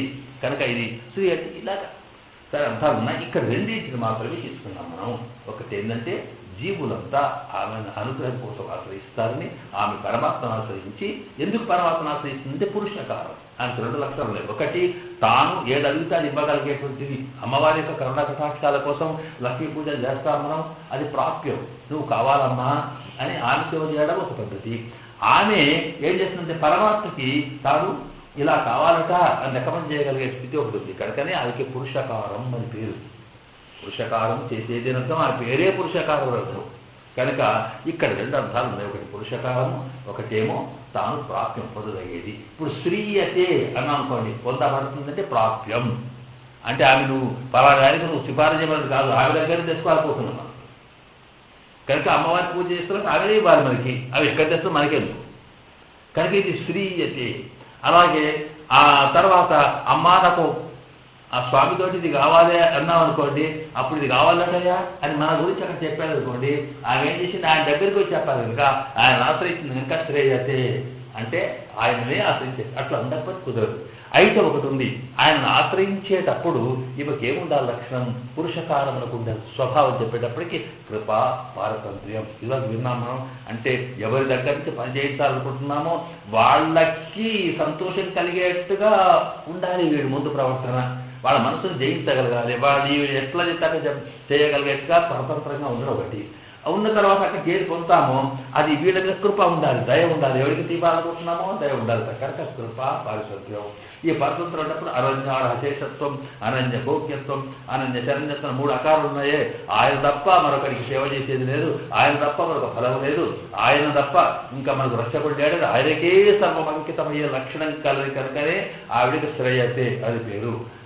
అలా చేస్తే వచ్చింది, దానివల్ల వచ్చి ఆయన అనుగ్రహం ఉందో అది తన కోసం కాకుండా తనను ఆశ్రయించిన వాళ్ళకి ఇప్పించేది. కనుక అక్కడ ఏమవుతుందంటే శ్రీయతి అని పేరు. ఈ 2 పేర్లు చెప్తున్నాను. అర్థమేంటి, ఆమెనే మనకు కావలసినటువంటి ఇస్తుంది, ఆమెనే మనకి ఇప్పిస్తుంది అని అర్థం.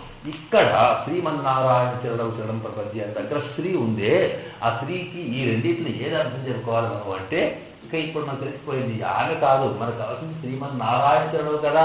నారాయణ యొక్క పాదములు పట్టుకోవడం ప్రధానం కనుక, అంటే ఆయన ప్రపత్తి చేయడం ముఖ్యం కనుక, అప్పుడు ఆయన దగ్గరికి జీవుడు చేర్చాలంటే ఇక్కడ ఏమర్థం, ఇక్కడ శ్రీయతే చేయవలసింది అర్థం కనుక స్త్రీ అంటే పురుషకార స్వరూపం అని చెప్పాలన్నమాట. ఇక ఇక్కడ చాలా అద్భుతమైనటువంటి చర్చ వస్తుంది. ఇక్కడ ఏంటండి నడవ అమ్మగారేది, మనం వెళ్ళి సామాన్యంగా పరమాత్మని స్వయంగా ఆయన దయామయుడు, సకల కళ్యాణగురుడు, అని రకాలు ఉన్నవాడు, తర్వాత మనం సృష్టించినవాడు, రక్షించేవాడు వాడే అనుకున్నప్పుడు మనం చక్కగా జీవులం పోయి వాడి దగ్గరికి వెళ్ళి శుభ్రంగా స్వామి నువ్వు తప్ప మరొకటి లేదనకుండా నడమ అమ్మగారి వంటేసిన ఏమిటి, ఇది పురుషకారం విమర్శయోని అంటే ఇక్కడ చెప్తున్నాడు. ఇక్కడ ఉదాహరణ చూపిస్తున్నారు. అంటే పరమాత్మ ఆయన ఏంటంటే నియంత కనుక సర్వం తండ్రిలాగా ఏంటంటే మన క్షేమాన్ని కోరేవాడు కనుక మంచి ఏమిటో చెడు ఏమిటో తెలిసినవాడు కనుక తాను చెప్పినట్టుగా, ఎందుకంటే శాస్త్రాలు చెప్పాడు కదా, శృతి స్మృతి మమైవ ఆజ్ఞ అని చెప్పాడే. శృతులు స్మృతులు ఏ శాస్త్రాలు ఉన్నాయో అవన్నీ పరమాత్మ యొక్క ఆజ్ఞని అంట. మనం మొన్న ఒక విషయం విన్నాం, పరమాత్మకి సేవ చేసేటప్పుడు అది కైంకర్యంలో ఎప్పుడు కూడా మన ఇష్టం వచ్చినట్టు కాకుండా భగవంతుని ఇష్టం వచ్చినట్టు చేయాలని. అంటే వాడి పూజ చేసేటప్పుడు నీవు ఏ పుష్పాలు పెట్టాలో, ఏ రకమైన వస్త్రాలు కట్టాలో, ఏ రకమైన నైవేద్యం పెట్టాలో, ఏ రకమైన పూజలు చేయాలో, ఎట్లా అభిషేకం చేయాలో, ఇవన్నీ కూడా నాకు ఇష్టం మంచిగా ఉంటుంది అట్లా అని చేయకుండా పరమాత్మకి ఇష్టం వచ్చినట్టుగా చేయాలన్నాం మనం. పరమాత్మకి ఇష్టం అంటే ఏమిటో ఆ విషయం మాట్లాడుతుందా, చెప్తుందా, నాకు ఇది వద్దంటుందా, నాకు ఇది కాదు మంచి అంచుదోతి కట్టమంటుందా, లేకపోతే ఏమంటుంది, ఏం మాట్లాడదే. మరి పరమాత్మ ఎట్లా తెలుస్తుంది మనకి అంటే, సాధారణంగా మనం చూస్తామే మౌనవ్రతం, ఏకాగ్రమైన మౌనవ్రతం పడతారు చాలా మంది. వచ్చేటప్పుడు ఏం చేస్తారు, వాళ్ళు ఏం మాట్లాడాలి కానీ పనులను నడవాలి కదా. అందుకొరకు ఏం చేస్తారు, కాగితం పెట్టి కథ పెట్టి రాసుకుంటారు అనమాట. అన్ని దీంట్లో ఇదే అర్థం. అట్లాగే ఆయన అర్చామూర్తిగా వచ్చినప్పుడు అవాచి అనాథరహ అసలు మాట్లాడే సమస్య లేదు కనుక ఆయన ఏం చేసినాడు, వచ్చేటప్పటికి ఈ లోకంలో మన కోసం శాస్త్రం పెట్టాడు. అక్కడ వేదము పరిషత్తులు అవని చెప్పి అలా రాసి పెట్టాడు. ఇగో ఇది నాకు ఇష్టం, ఇది నాకు ఇట్లా పెట్టిన భోజనం, నేను ఇట్లయితే తింటా, ఈ వస్త్రాలని కట్టుకుంటా అని ఇవన్నీ పెడితే నీకు అర్థం కాకపోతే అవి ఆయన అడుగు, ఆయన అన్ని చదువుకున్నాడు తెలిసినవాడు ఉన్నాడు అని చెప్తాడు. ఇదే ఏమని చెప్పి కనుక పురోహితుడు చెప్తాడో చెప్తే అందులో శృతి స్మృతి మమైవ ఆజ్ఞ అర్థం కాదే. జీవో ఇష్యూ చేసిన వాడు వచ్చి మాట్లాడతారు మనకు, జీవోని బట్టి అర్థం చేసుకుంటాం, ఇటు అటు. అట్లాగే ఇది ఒక గవర్నమెంట్ ఆర్డర్ అనమాట. అందులో ఇప్పుడు అర్థమేంటి, ఇక్కడ మనం పరమాత్మకి ఇష్టమయ్యేట్టుగా పూజలు చేయడం అంటే శాస్త్రాల్లో ఏం చెప్పింది, ఎట్లా చెప్పిందో ఆ రకంగా చేయడం, ఎలా పొందో ఇట్లా చేయడం. మరి ధనుర్మాసం వచ్చిందంటే పొంగలి ఇట్లా చేయండి అని చెప్పింది అమ్మవారు. అట్లాగే చెప్పిందంటే మనకు తెలియదు, మనకు శాస్త్రాల్లో ఉంది. అక్కడ ఎంత ఉందంటే పొంగలి ఎంత చేయాలి, ఎట్లా చేయాలి, ఎక్కడ చేయాలి. మనం ఏదో చేసేస్తాం ఉన్నాయి కానీ దాంట్లో మళ్ళీ ధర్మశాస్త్రంలో ఉంది. అక్కడ నువ్వు బియ్యం ఎంత పెట్టాలి, అలా పాప ఎంత వేయాలి, చాలా గొప్పగా ఉంది. ఇక్కడ లేదనుకోండి అట్లా చేయాలి, ఎందుకంటే నీ ఇష్టం అది. ఇది కనుక నీ ఇష్టం అంటే అష్టం అనమాట. అట్లాగే ఇక్కడ కూడా సామాన్యంగా మరి అట్లా చెయ్యకపోతే ఏమవుతుంది, పరమాత్మకి కోపం రావచ్చు.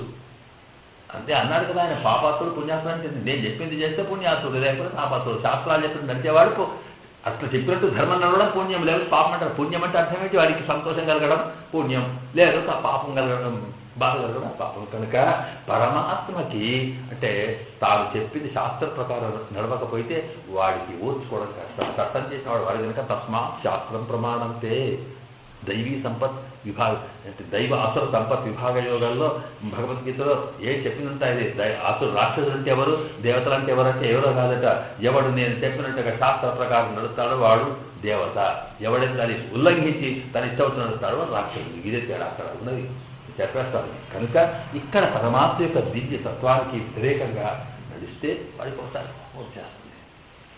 భగవంతుని కోపం ఎందుకు అని కోపం రావాల్సి వస్తుంది. ఆయనకు కోపం ఉంటుందా, మనకేమిటంటే దేవుడు అంటే అంతా ఇవాడు ఏమి లేకుండా ఉంది, శాంతం. మనకు ఏదైనా కోపం ఉండదు, తాపం ఉండదు, ఏమున్నా సరే, పెట్టినా సరే, కొట్టినా సరే, తీసినా సరే, అట్లా ఉంటుంది. ఆయనకు ప్రేమ కోపం. అంటే కోపం అనేది ప్రేమతోటి వస్తుంది. కోపం ద్వేషంతో వచ్చే కోపం వేరు, ప్రేమతో వచ్చే కోపం వేరు. బాగా చదవలేదు, చక్కగా చదవకుండా చెప్పి చేయకపోతే, బాబు చక్కకపోతే తండ్రి తిట్టి కొడితే వాడిని ద్వేషంతో అయ్యో వీడు బాగుపడితే ఎంత బాగుంటే మంచి మార్కులు తెచ్చుకోవాలనుకుంటే వీడు ఇంత అయిపోయా కదా వాడి మీద ప్రేమతోటి కోపంగా మారుతుంటుంది. ఇది పరమాత్మ లక్షణం అంతే. కనుక ఆయనకి ఎప్పుడైనా మనం ఉన్నాయో మన ఎన్ని పాపాలో, ఎన్ని కథలో, ఎన్ని లక్షణాలు ఉన్నాయో, ఇవన్నీ జన్మల్లో ఏమేం చేశామో అవన్నిటినీ వాడు అక్కడికి పొంగని చూస్తాడు, ఎక్కడికి వచ్చాడు. వాడికి ఇష్టం ఉందినా మంచి మూడులో ఉంటే పర్వాలేదు, లేకపోయింటే వాడు ఏదో హిరణ్యకశిపుడి గురించి ఆలోచించేప్పుడు మనం పోయి అయ్యా దాన్ని పెట్టామనుకోండి, వాడు నరసింహావతారంగా దిక్కే పెడతాడు అక్కడ. అందువల్ల కోపం వస్తుందట. కనుక వచ్చేటప్పుడు అప్పుడు ఏం చేస్తుంది, అయ్యో ఇది కోపానికి వస్తామని ఈ యొక్క పురుషకారం అవసరం కదా. అందువల్ల మనము వెళ్ళినటువంటి ఎందుకంటే మన స్థితిని చూసినప్పుడు వాడి స్థితిని చూసినా మన స్థితిని చూసినా అవే అవసరం అన్నమాట. వాడి స్థితిని వాడు పరుడు కనుక, వాడు స్వతంత్రుడు కనుక వాడు ఇష్టం వచ్చి చేయగలుగుతాడు.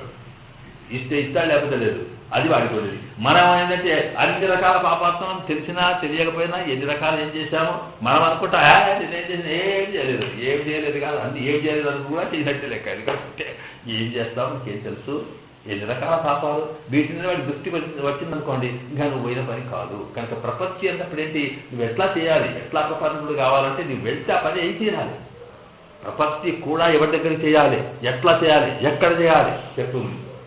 నీకు అసమర్థం దగ్గరికి పోయి చేతులు జోడించి చేస్తే లాభం వాంఛా మోఘ వరమదిగొనే నాథమే లంధకామ అంటాడు కాళిదాసు. నువ్వు ఎవరికైనా దగ్గరికైనా వెళ్ళి ఏదైనా అడిగితే మంచిగా మంచి మనసుండి చక్కగా ఉండి ఏదంటే అది ఇవ్వగలిగే వాడి దగ్గరికి వెళ్తే వాడు ఒకవేళ ఇవ్వలేకపోయినా అయ్యో నువ్వు వస్తువుగా నా దగ్గర ఏం లేదన్నా పర్వాలేదు సార్. కానీ అసలు పనికిరాని వాడు ఏంటి, దుర్మార్గుడు ఏంటి, వాడికి కొంచెం బుద్ధి ఉన్న దగ్గరికి పోయి నువ్వు పోయి వాడు ఇచ్చినా సరే పుచ్చుకోదు.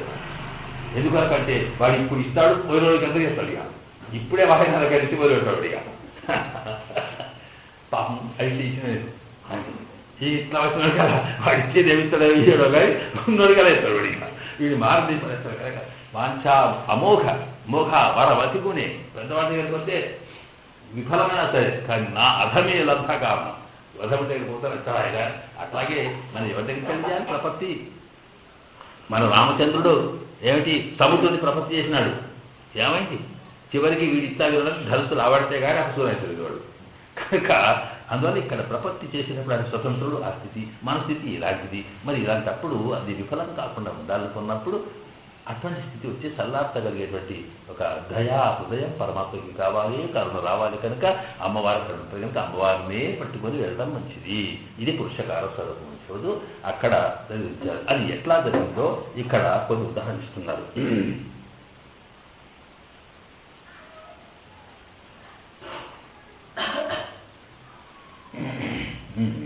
இதுக்கு அர்த்தம் எல்லாருக்கும் இவளைப்பத்தி ஸ்வரூபமாய் இவத்துக்கும் அவனைப்பத்தி స్వరూపరాహమాయి இருக்கும். సరే శ్రీయతే శ్రేయతే అనే దానికి ఇక్కడ అర్థం చెబుతుంది. దీని అర్థం ఏంటంటే శ్రీయతే అంటే అందరికీ కూడా ఆమెనే అంతరించడం వల్ల లాభం కలుగుతుంది అనేది ఆమె స్వరూపం అని మన స్వరూపం, మనం ఆమె చేరడం అనేది.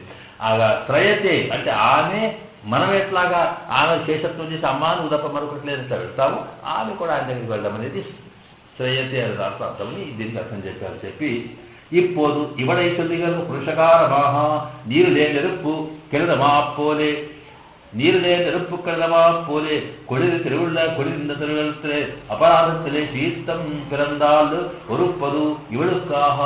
ఇక్కడ చెప్తుంది ఏమిటంటే మేము ఇంతకు చెప్పామే, నీటిలో అంటే నీరు చల్లగానే ఉంటుంది, నీరు చల్లగానే ఉంటుంది కానీ ఆ సముద్రం నీటిలో చల్లగానే ఉంటాయి కానీ ఒక్కొక్కసారి దాంట్లో కూడా బడబాగ్ని ఉంటుంది. ఒకసారి ఏమవుతుందంటే అందులో నుంచి కూడా అగ్ని పుట్టేటువంటి పరిస్థితి వస్తుంది సార్. వచ్చినప్పుడు ఏం చేస్తామంటే అగ్ని నీటిలో కూడా అగ్ని పుడితే దాన్ని చల్లార్చే ప్రయత్నం ఎట్లా ఉంటుందో అట్లాగే ఈ పరమాత్మ విషయంలో కూడా ఆయన చల్లటి వాడే మంచివాడే అన్ని రకాల అయినప్పటికీ కూడా ఒక్కొక్కసారి మన కర్మను మరి వాడి బుద్ధో వీడి మీద కోపం వస్తే అప్పుడు వాడు చల్లార్చగలిగేటువంటి పురుషకార స్వరూపం ఉండాలి కనుక అది కావాలి అని ఇక్కడ చెప్తున్నాడు. అதாவது సీతమాన జలத்திலே సన్నదగా ఉండాలపడి ఇక్కడ ఏమిటి ఎందుకంటే ఇక్కడ కొన్ని ఉదాహరణ ఇస్తున్నాడు. పరమాత్మ ఎలాంటి వాడో ఎందుకంటే భగవద్గీతలో చెప్పాడు ఇక్కడ భోక్తారం యజ్ఞ తపసాం సర్వలోక మహేశ్వరం సుహృతం సర్వభూతానం జ్ఞాత్వా మాం శాంతి ఉచ్ఛతి. అర్జున నేనెవరో కాదు, నా వల్ల నేనెంత ప్రశాంతంగా ఉంటానో అంతేకాకుండా సకలానికి మూలము నేను అని తెలిసి వాడు నా దగ్గరికి ఆశ్రయించిన వాడు కూడా చాలా ప్రశాంతంగా ఉండగలుగుతాడు అంటూ భోక్తారం వాడు చేసే సకల పూజలకి భోక్తారు నేనే, సకల తర్వాత వాడు చేసేటువంటి సకల కార్యక్రమాలకి సర్వలోక మహేశ్వరుడు నేనే అంటూ సుహృదం సర్వభూతానం అందరికీ కూడా సుహృదుని స్నేహితుడిని మంచివాడిని వాళ్ళ కోసం చేసేవాడిని అని చెప్పినాడే అలాంటి వాడు. అంటే పరమాత్మ యొక్క తత్వం ముందు చెప్తున్నారు. అసలు భగవంతుని యొక్క తత్వం ఏమిటి, అతను సుహృతుడు.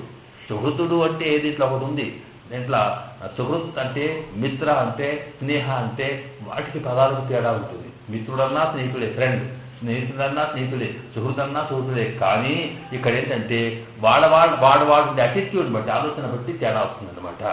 కనుక ఇక్కడ సుహృత్ అంటే వాడి హృదయం ఎంతో వీడి హృదయం అట్లా సమానమైనటువంటి మంచి హృదయం కలవాడు కనుక అయ్యో అనిపిస్తుంది అని చెప్పాడు ఆయన. అటువంటి స్వభావం పరమాత్మది అని భగవద్గీతలో అటువంటి స్వభావం కలిగిన పరమాత్మకి కూడా కోపం రావచ్చును అని చెప్పడం కోసం ఇక్కడ ఉదాహరణ ఇచ్చినట్టు. అలాగే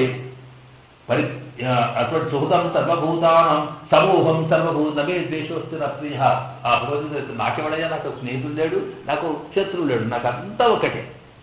ఇందులో ఈ వీడి శత్రువు వాడి శత్రువు, ఎందుకంటే శత్రువులు దండయాత్ర చేస్తాడు, శత్రువులుగా ఇది చేస్తాడు, హిరణ్యకశిపుణ్ణి రావణాసుడు ఎంత శత్రువులు కదా, పరమాత్మ శత్రువులు ఏంటండి అని అంటే నాకెవడు శత్రువు అయ్యా, నాకు అంతా ఒకటే. మరి నీకు శత్రువు ఎవడు అంటే నా భక్తునికి ఎవడు భక్తుడో, నా భక్తుని ఎవడు ప్రేమిస్తాడో వాడు నాకు స్నేహితుడు, ఎవడు నా భక్తుని ఎవడు ద్వేషిస్తాడో వాడి శత్రువుగానే భావిస్తాడు. ఎందుకంటే ఎట్లయినా ఒక ఆవు ఉంటే వాత్సల్యం ఉంది కదా స్వామి దగ్గర, ఆవు దగ్గర ఉండే లేగాను ఎవడైనా ఎవరిని అన్నాడు అనుకో, ఆవు కొమ్మలు తోడిపోయి పొడుస్తుంది, ఎన్నో చేస్తుంది. వట్టిగా ఉంటే ఏం చేయదు. అలాగా తన సంతానానికి ఏదైనా ప్రమాదం జరిగితే చాలు, దానివల్ల జరిగేటువంటి దాన్ని రక్షించుకోవడం కోసం ఎట్లాగా ఆవు లేక తల్లి ప్రయత్నం చేస్తుందో, పరమాత్మ కూడా అందరికీ ఒకటే. కానీ తనకన్న వాళ్ళని గురించి, తన భక్తుల గురించి ఎవరైనా ద్వేషం చేస్తే మాత్రం వాడిని ఉంచరు. ఇది వచ్చిన కథ. అందులో చెబుతూ ఇవన్నీ చెప్పినటువంటి స్వామిట ఒక్కొక్కసారి ఏమవుతుందంటే ఒక్కొక్కసారి కోపానికి వస్తాడు. ఎందుకు వస్తాడు ఈయన కోపానికి అంటే మన భట్టర్ వారు అంటున్నారు ఇక్కడ,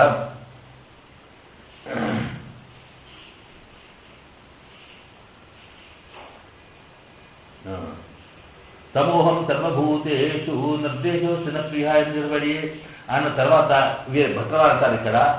ఈ భట్రవారు శ్రీగుణ రత్న కోశం అనేటువంటి ఒక స్తోత్రం ఆచార్యం చెప్పాం. ఈ శ్రీగుణ రత్న కోశం అంటే అమ్మవారి యొక్క వైభవం, తాను లక్ష్మీదేవి యొక్క లక్ష్మీదేవి యొక్క గుణములు అంటే వారి యొక్క కళ్యాణ గుణములనే రత్నములకి ఇది కోశం, ఇది భాండాగారం అనమాట. ఏది ఆ స్తోత్రం అంటే అమ్మవారి యొక్క కళ్యాణ గుణములన్నీ కూడా స్తోత్రం చేస్తూ వారు చెబుతూ దాంట్లో ఏం చెప్పారంటే పితేవ త్వత్ప్రేయాంజనని పరిపూర్ణాగతి జనేహిత శ్రోతో వృత్యా భవతి చ కదాచిత్ కలుషతీః. పితేవ త్వత్ప్రేయాంజనని పరిపూర్ణాగతి జనే హితశ్రోతో వృత్యా భవతి చ కదాచిత్ కలుషతీః. ఒక్కొక్కసారి కదాచిత్ కలుషతీః, అప్పుడప్పుడు ఆ స్వామి కూడా కోపానికి వస్తాడట. అమ్మా నీకు తెలీదా, మా స్వామి కూడా ఆయన అప్పుడప్పుడు కోపానికి వస్తాడు అని. జనని అంటే జనని అంటే నువ్వు తల్లివమ్మా అంటే అస్మన్మాతరం జగన్మాతరం అస్మన్మాతరం అని చెప్పి అంటారు. ప్రపంచానికి కూడా మాత అయిన తల్లి మన మాత కనుక జనని అని ఓ తల్లి.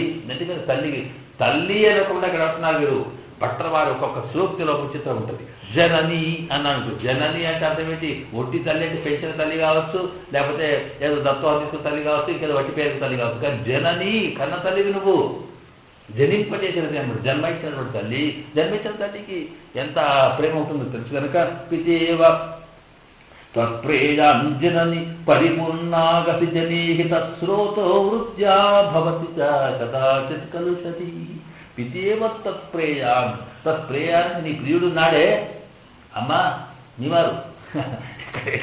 తత్ప్రేయాలంటే ఎక్కడంటారు? అప్పుడప్పుడు మా అంత పిల్లలు అంటారు, నాకు అనిపిస్తుంది కూర్చుంటే వాడు మా బాబు అడుగుతారో విన్నాను, ఏది మీవారు లేరు అంటే నాన్న లేడు అల్లుడు లేదు, మీవారు లేరు ఏమంటుంది మీవారు అంటే అక్కడ ఏదో కోపం ఉందన్నమాట. నాకు ఇది గుర్తుకొచ్చింది. పితేవ తత్ప్రేయాంజనని. ఎందుకంటే ఆ కోపం ఇంకా వేరే చెప్పాల్సిన అవసరం లేదు. తత్ప్రేయాంజనని పరిపూర్ణాగతి జనే. పరిపూర్ణమైన తప్పు చేసిన అగతి అంటే రకరకాల పాపాలు చేసినటువంటి మాలాంటి వాళ్ళని చూసేటప్పటికీ ఆయన ఏం చేశారు? తండ్రిలాగా హితశ్రోతో ముక్త్య, మనకేదో మంచి చేయాలని చెప్పి కోపానికి వస్తాడు. భవతి చ కలుషతీ అంటే తల్లి నువ్వుకేం కోపం లేదు, నువ్వేం చేసినా భరించుకుంటావు. కానీ తండ్రి అట్లా కాదట.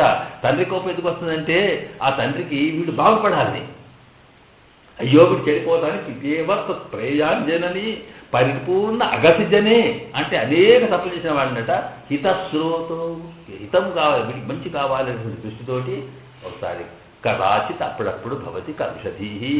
మరి ఆ సందర్భంలో ఎట్లా అనుకోకుండా అక్కడ పోయినాం కనుక ఇక్కడ చెప్తున్నారు. అందుకొరకే ఇక్కడ మీ వారు ఉన్నారే పాపం తల్లి, అందువల్ల నీవప్పుడు నువ్వు వచ్చి ఏవయ్యా తెస్తావు ఎందుకు అని రక్షిస్తావు అని భట్టరవారు అన్నట్టుగా ఆ స్వామి సమూహం సర్వభూతేషు అలాగే నవేద్వేషేస్తే నా ప్రియ నాకు అంతా మంచి వాళ్ళే సుహృద సర్వభూతానామని ఇన్నంతా మంచిగా చెప్పినా అప్పుడప్పుడు మన మంచి కొరకు ఆయన ఈ చేసే పాపాత్మను చూసినప్పుడైనా వీడు బాగుపడాలని కోపం వస్తుంది. ఆ సందర్భంలో కూడా ఆవిడ పక్కకు ఉంటుందట పురుషకారం చేయాలని. అందుకొరకే తీరక్కయ్య అపరాధத்தை పడిన సాపరాధాన కాశత్తి ఆకాశ పెరమాన్ బ్రహ్మాస్త్రై ప్రయోగిస్తబడి అవనము ఇది కంజి తనకు పుహరామెల్లాం పోము. అక్కడ ఒక ఉదాహరణ తీసుకొస్తున్నారట. ఏంటంటే ఇక్కడ ఏంటి తీరక్కయ్య అపరాధத்தை ఒక దీనికి ఏం ఉదాహరణ, అమ్మవారు ఎట్లా వీటిని రక్షించడానికి ఒక ఉదాహరణ చేస్తున్నారు. కాకాసుర వృత్తాంతం. ఈ కాకాసుర వృత్తాంతం అంటే సాధారణ సుందర దాంట్లో సుందరకాండ ఆంజనేయుల వారు సీతమ్మ దగ్గరికి వెళ్ళినప్పుడు మనం విన్నా అనుకోండి, దాన్ని ఒకసారి గుర్తు చేసుకోవడం మంచిది. ఆంజనేయుల వారు సీతమ్మ దగ్గరికి వెళ్ళాడు. వెళ్ళిన తర్వాత నీవెవరో అడిగింది ఆవిడ.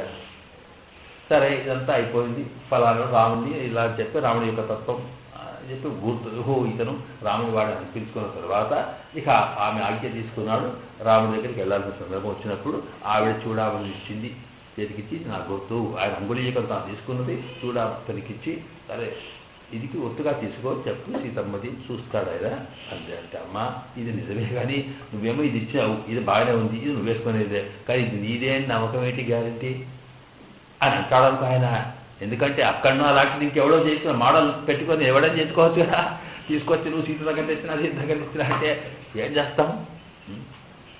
ఏదో అమ్మవారి ఆభరణాలన్నీ పోయినాయి అక్కడ అంటే దుర్గమ్మ తల్లి అక్కడ పోయినప్పుడు ఆన్ని తీసేసి మళ్ళీ అన్ని కొత్తాయి ఏదో మోడల్స్ చేయించి పెట్టినట్టుగా ఇక్కడ నువ్వు ఏమయ్యా నువ్వు ఆంజనేయ అక్కడ దాకా వెళ్ళి నీవు సముద్రాన్ని అమ్మ చూసినా అంటే కావాలి ఇవ్వదు తీసుకొస్తే నిజంగా ఆమెదేనా లేకపోతే నువ్వు తీసుకొచ్చినా వేరే అని అనుకుంటారు. కనుక ఒక ఎట్లా చెప్పాను అంటే ఆమె పూర్తిగా నిజంగానే ఈయన సీతను చూసి వచ్చినాడు నమ్మాలి ఏంటి అన్నప్పటికీ అప్పుడు కాకాసుర వృత్తాంతం చెప్తుంది. అంటే ఆ కాకాసుర వృత్తాంతంలో ఆమెకు రాముడికి తప్ప ఇంకోటి తెలియదు అప్పటిదాకా. అంత రహస్యమైన విషయం అన్నమాట. అంటే ఇక్కడ అదేమిటి, సీతమ్మ అంటే జీవుడు, రాముడు అంటే పరమాత్మ. ఈ జీవాత్మ తాను ఎవరికి జీవాత్మకు పరమాత్మకు అన్నీ తెలుసు, అనుభవించిన వాడు జీవాత్మ కనుక వాడికి కూడా తెలుసు. కానీ ఈ సంగతిని ఆయనకు గుర్తు చేసి ఈ పరిస్థితి ఇట్లా జరిగిందని చెప్పగలిగేటువంటి రహస్యం అనేది ఎవరికి చెప్పినా కానీ వీటి తత్వం తెలియదు కనుక చెప్పవలసింది ఒక ఆచార్యుడికి కనుక అక్కడికి వెళ్ళి అయ్యా మరి ఆ అక్షుత ఇలా జరిగింది ఈ పరిస్థితి కనుక నీవే సమేవచరణంగా ఏవైనా సరే వారిని నా సంగతి చెప్పి నువ్వు నన్ను రక్షించు అని ఆచార్యుని దగ్గర చెప్పడం ఎట్లాగో ఇక్కడ సీతమ్మ దగ్గర అడిగి ఆంజనేయుడి దగ్గర సీతమ్మ చెప్పిందని అప్పుడు సీతమ్మ ఏమిటి ఇది రహస్యం చెప్పినాడు. ఇది కాకాసుర వృత్తాంతం చెప్పేటప్పుడు మేమిద్దరము ఒకసారి అక్కడ అడవిలో ఉన్నాం, ఆ చిత్రకూట పర్వత ప్రాంతంలో మేము ఉన్నప్పుడు ఆ సందర్భంలో ఇక్కడ జరిగిందయ్యా. ఏం జరిగింది అంటే నేనేమో రాముడు విశ్రాంతి తీసుకుంటున్నాడు, నేనేమో కూర్చున్నాను. ఆ కూర్చుంటే రాముడు నా తొడ మీద తలబెట్టి పడుకున్నాడు. ఆ పడుకుంటుంటే ఎంత బాగున్నాడు అనుకున్నావు అని అసలు సంగతి మరిచిపోయి ఇక రాముడిలో పోయింది. పోయి అక్కడ రాముడిలో నిద్రాముద్ర ఆతిరామం అని రాముడి యొక్క అందమట పరమాత్మ ఎట్లా ఉంటుంది. లోకంలో మన అందానికి పరమాత్మకుని అందానికి తేడా చెప్తారు. అక్కడ మన అందం ఏంటంటే మనం రెడీ చేసుకొని మనం పోస్ట్ చేస్తే కానీ అందం కనిపించదు, దాన్ని మేకప్ అంటారు. అదే కనుక మేకప్ అంటే ఏంటి, తక్కువ ఉన్నదాన్ని నింపుడు అన్నమాట. లేకపోతే మనకి సరిగా లేకుండా కదా పౌడర్ పూసినాం, లేకపోతే చదువులు ఎరగలేదు, లిప్స్టిక్ పూసినాం, ఇదే మార్కులు తక్కువ మేకప్ అంటారు. మనకి అన్ని మేకప్, కళ్ళు పెద్దగా లేవు, కాటుగా పెట్టినాం, ఇక ఎన్ని మన మేకప్లు ఎందుకంటే మందికి అందంగా కనిపించాలి. ఇంత ఉన్నప్పుడు ఎట్లున్నా పర్వాలేదు, కానీ అది కాదట, అది అందం కాదు. అందం అంటే ఏది అందం అంటేనట ఎప్పటికీ ఏ స్థితిలో ఉన్నా ఆకర్షణీయంగా ఉండాలి. కూర్చున్నా, లేచినా, నడిచినా, పడుకున్నా, నిద్రలో ఉన్నా అది ఒక్క పరమాత్మకే. కనుకనే ఇక్కడ విశ్వామిత్రుడు కౌసల్యా సుప్రజాలు అవన్నది ఆయన పడుకున్నది ఎంత బాగున్నాడైనా అనుకున్నాడు ఆయన. అట్లాగే ఈవిడే ఇక్కడ పడుకున్నాక తొడ మీద స్వామి తలబెట్టి పడుకుంటే ఎంత అందంగా కనిపిస్తున్నాడో అని సరే అవి చెబుతుంది. ఆమెకు అందాన్ని చెప్పి అటువంటి వాడు ఏం జరిగిందో తెలుసా అని ఒక్కసారి ఒక కాకి వచ్చిందట. ఆ కాకి వచ్చి ఏం చేసిందంటే ఈవిడ యొక్క వక్షస్త్రాన్ని పొడుస్తుంది ఇట్లాగా. ఆ కాకి అంటే ఎవరో కాక అసురుడు అని. అసురుడు అంటే ఎవరంటే కూడా ఇంద్రుడికి దేవేంద్రుడికి ఒక కొడుకున్నాడట. వాడి పేరు జయంతుడు అని. లోకములో మన శాస్త్రాలు పురాణాలు ఏం చేస్తాయంటే లోకంలో ఎక్కువ అందరికన్నా అందకాళ్ళు ఎవరు అంటే ముగ్గురేనట. ఒకటి మన్మథుడు, రెండవది చంద్రుడు, మూడవది జయంతుడట. అంత అందకాడు వాడు.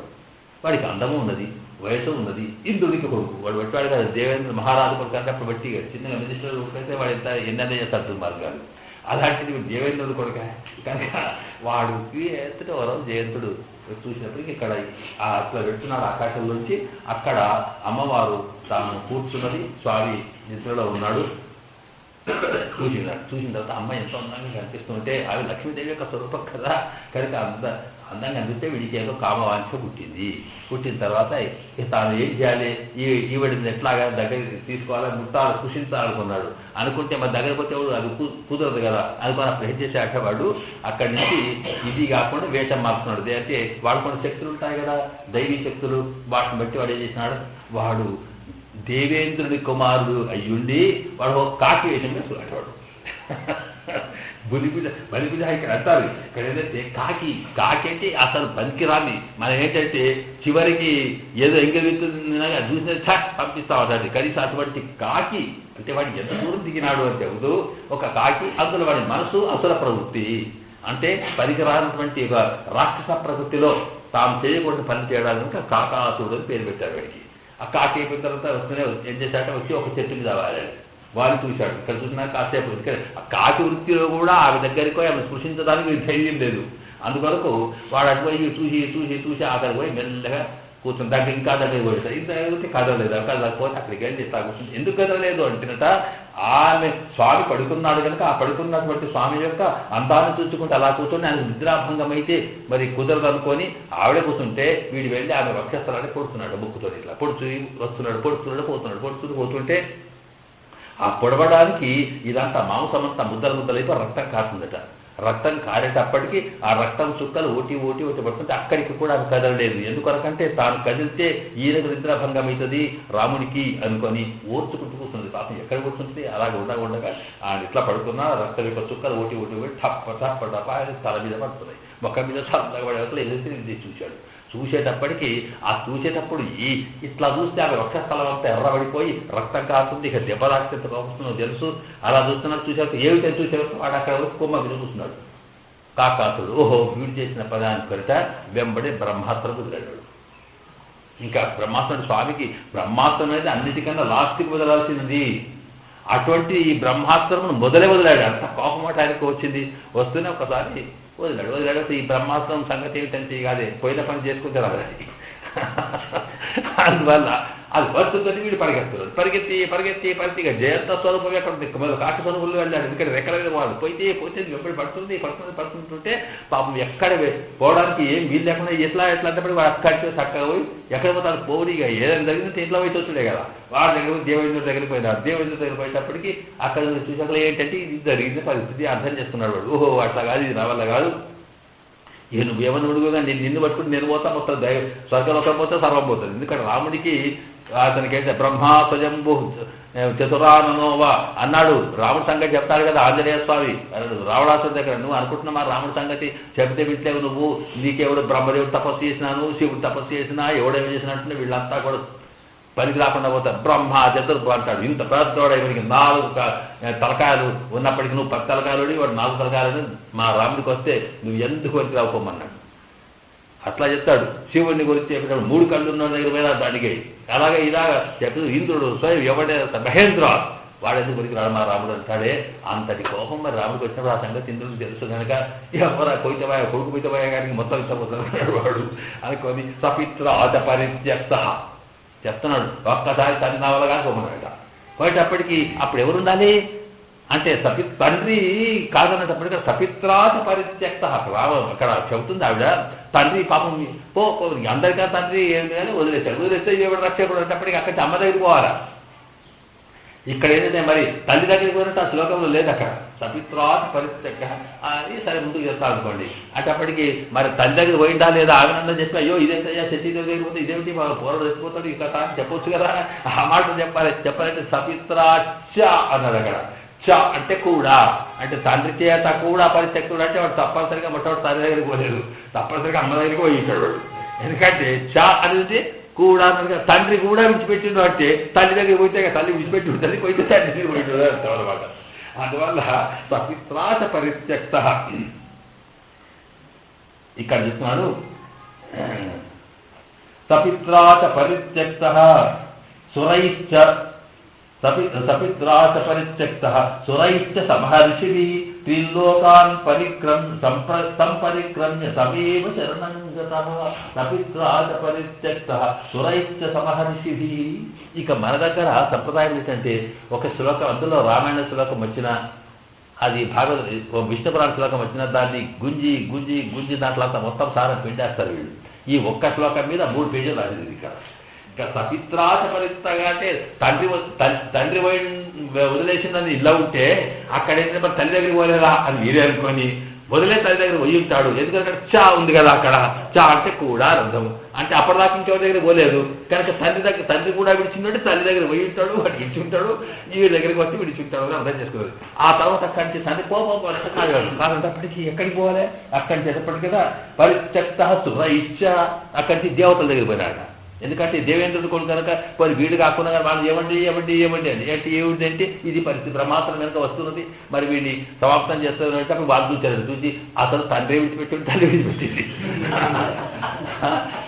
ఇప్పుడు మేము పెట్టుకోవడం ఎందుకు, నేను పొంది ఆయనకు తల్లి చూసుకోడా అంటే మా వల్ల ఏముందంటే అసలు రాముడి సంగతి అంతా మాకు వద్దు, ఎందుకంటే ఇంద్రుడే భయపడుతున్నాడు, ఇక మా సంగతి సురైశ్చ అంటే అప్పటికి ఇక్కడ సురైశ్చ సమహర్షిభి. ఆ సురైశ్చ సమహర్షిభి అంతప్పటికీ ఆ దేవతల దగ్గర పట్టేప్పటికి మళ్ళీ అక్కడ చావ ఒకటి పెట్టాడు అక్కడ. అవును ఆయన దగ్గరికి ఇంకెక్కడెక్కడికి తిరిగాడు, అక్కడ వెళ్తారు సమహర్షి, అక్కడ తర్వాత ఇక ఎక్కడిని ఆ దేవలోకం విడిచిపెట్టి ఆకాశంగా ప్రాంతంలో అక్కడ పాపము సప్త ఋషులు వాళ్ళంతా కూడా తపస్సు చేసుకుంటున్నాడు. అక్కడికి పోయి ఋషులు, ఎందుకంటే ఋషులు పాపం శరణాగతిత్రాలు కనుక తపస్సంపన్నులు కనుక వాళ్ళు పోయి కనీసం వీడినందుకు వాళ్ళని పోయి దండం పెడతారు, వాడికి రామా ఆగవయ్య అంటారు అనుకోనక వాళ్ళు మహర్షుల దగ్గర పోయాడు. మహర్షుల దగ్గర పోతే వాళ్ళు చూసిన తర్వాత చచ్చా, ఎందుకంటే కనీసం వాడు కాదు వీడి కాదు, వీడు ఎంత దుర్మార్గుడు అయినాడంటే ఇప్పుడైతే తండ్రి విడిచిపెట్టాడు, తల్లి విడిచిపెట్టింది, మంది వాడి దగ్గర ఉండే లోకం విడిచిపెట్టింది, అందరు ఎక్కడ అక్కడ అనిపిస్తే గిటువంటి పాపాతులు మేము పట్టుకున్నాం చెప్తే చేస్తున్నారు. గివిడికి అంటే మహర్షి అంటే వాళ్ళు వట్టి ఋషులు కాదు, మహర్షులు అన్ని రకాల వాళ్ళు పోయారు. ఇక తిరుగుతున్నారు బాబు, ఇలాగ తిరిగి తిరిగి తిరిగి ఇన్లోక సంపరిక్రమ్య. చూడండి ఇక్కడ క్రమ్య పరిక్రమ్య సంపరిక్రమ్య అనే మాటలో తేడా ఉంటుంది. క్రమ్యాన్ని తిరగడం ఉంటుంది, వట్టిగా తిరగలదు. పరిక్రమ్య చుట్టూ తిరిగినాడు, రౌండ్ బౌట్ తిరిగి తిరిగి ఆ సెటిలైట్ తిరిగాడు, తిరిగి తిరిగి అంటే ఆ తిరిగి సంపరిక్రమ్య అంటే అతివేగంగా తిరిగి తిరిగి నువ్వు నువ్వు నువ్వు ఎప్పుడు వస్తుంది నువ్వు ఎప్పుడొస్తే వాడు కాలు పట్టుకుంటాడు. ఎక్కడ తమేవ చరణంగత ఇలాగ తిరిగి తిరిగి ఎందుకంటే వాడికి ప్రాణం పోతే ఎక్కడో భయం తిరిగి తిరిగి అక్కడికి వచ్చేటప్పటికి ఇక చివరికి అది తరుముకుంటూ వస్తుందట.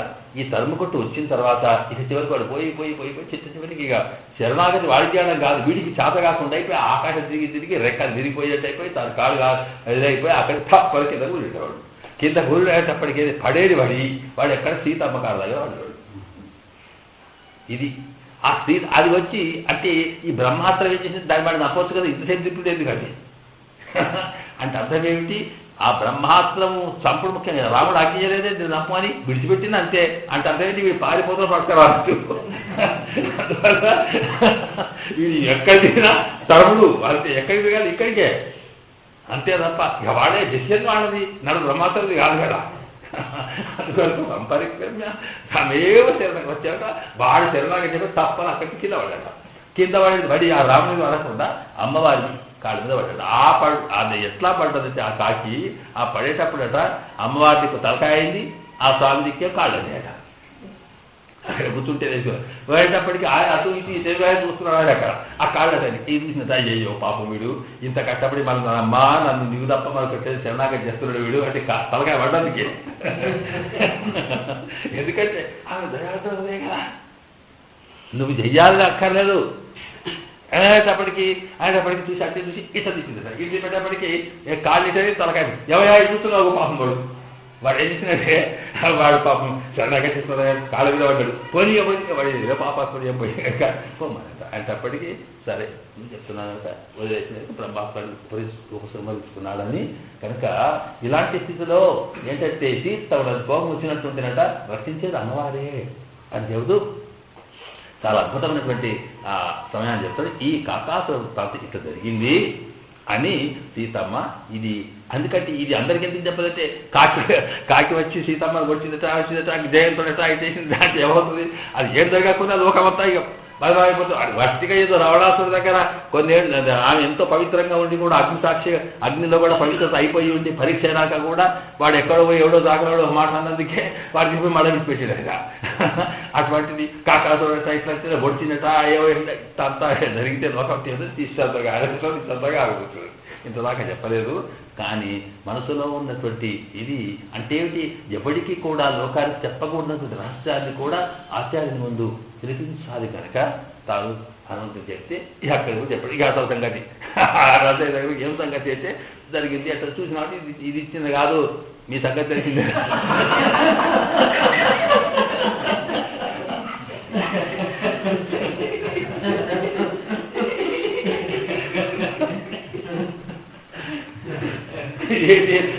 ఏం లేదు అప్పుడైనా కాకాసం ఎప్పుడైంది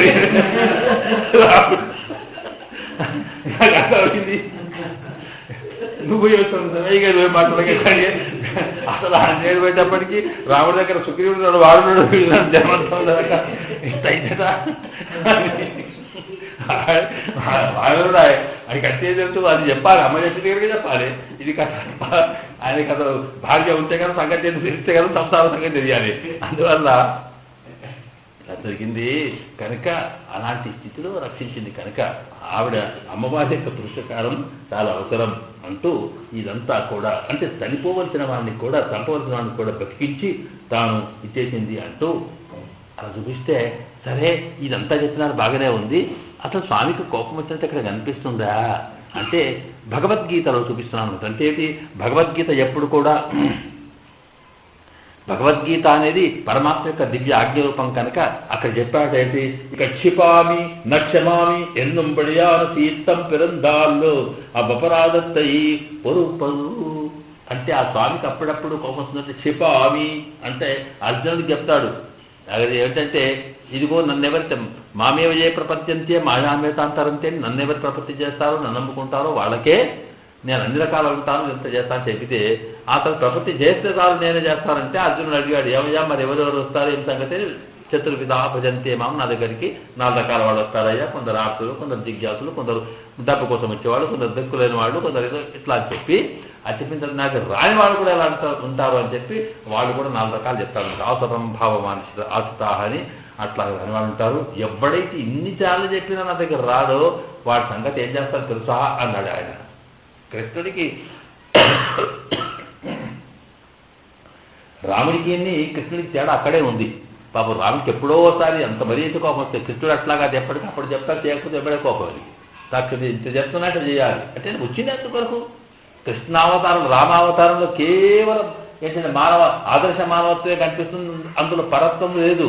పరమాత్మ అనే భావన లేకుండా రావణ వధ తర్వాత బ్రహ్మాదేవతలు వచ్చి నువ్వు ఇట్లా చెబితే సరే అప్పుడు అర్థమైపోయింది దానికి ఆయన తెలుస్తుంది. అప్పటిదాకా ఉంచుకున్నాడు కృష్ణుడు అట్లాగా వచ్చినప్పటి నుంచి నేను దేవుడు నేను చెప్తున్నాడు ఆయన నేనే ఉత్తముని కాదు బట్టి అడుగుతున్నాడు కాదు నేను అహం త్వా సర్వభావిత్య మోక్షేశావన్నాడు నేను పరమాత్మ పిత అహమస్తి జగత అన్నీ చెప్తూనే ఉన్నాడు ఆయన. చెబుతుంటే ఇన్ని చెప్పినా ఎవడైతే ఇట్లా ఇన్ని రకాలు చేసినప్పటికీ కూడా వాడు రాడో వాడు ఏం చేస్తుంది తెలుసా తానహం దిశత క్రూరాన్ సంసారేషు నరాధమాన్ క్షిపామి అజస్రమ శుభం అశుభాన్ ఆసురేష్వేవ యోనిషు. ఇక ఏం చేస్తాను తెలుసా అర్జున అన్నాడు.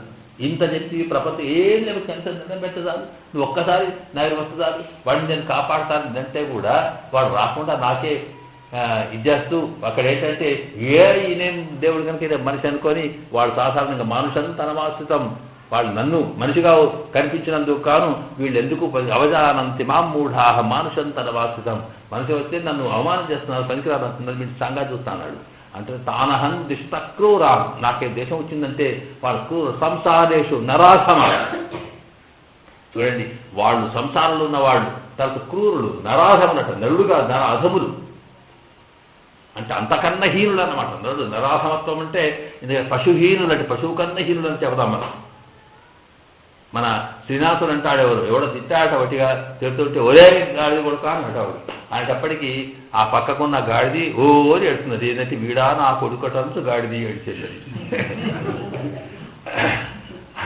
అలాంటి అంటే చివరికి నరాధముడంటే వాడు అంటే పశువు కన్నా హీనమైనటువంటి స్థితిలో ఉన్నవాడు కనుక నరాధమ నేనేం చేస్తాను, క్షిపామి ఆసురేశ్వేవ యోనిషు, వాళ్ళు అసురులుగా రాక్షసులుగా హీనమైనటువంటి జన్మలు ఇచ్చి వాడు క్షిపామి పారేస్తా అన్నాడు. ఇది క్షిపామి.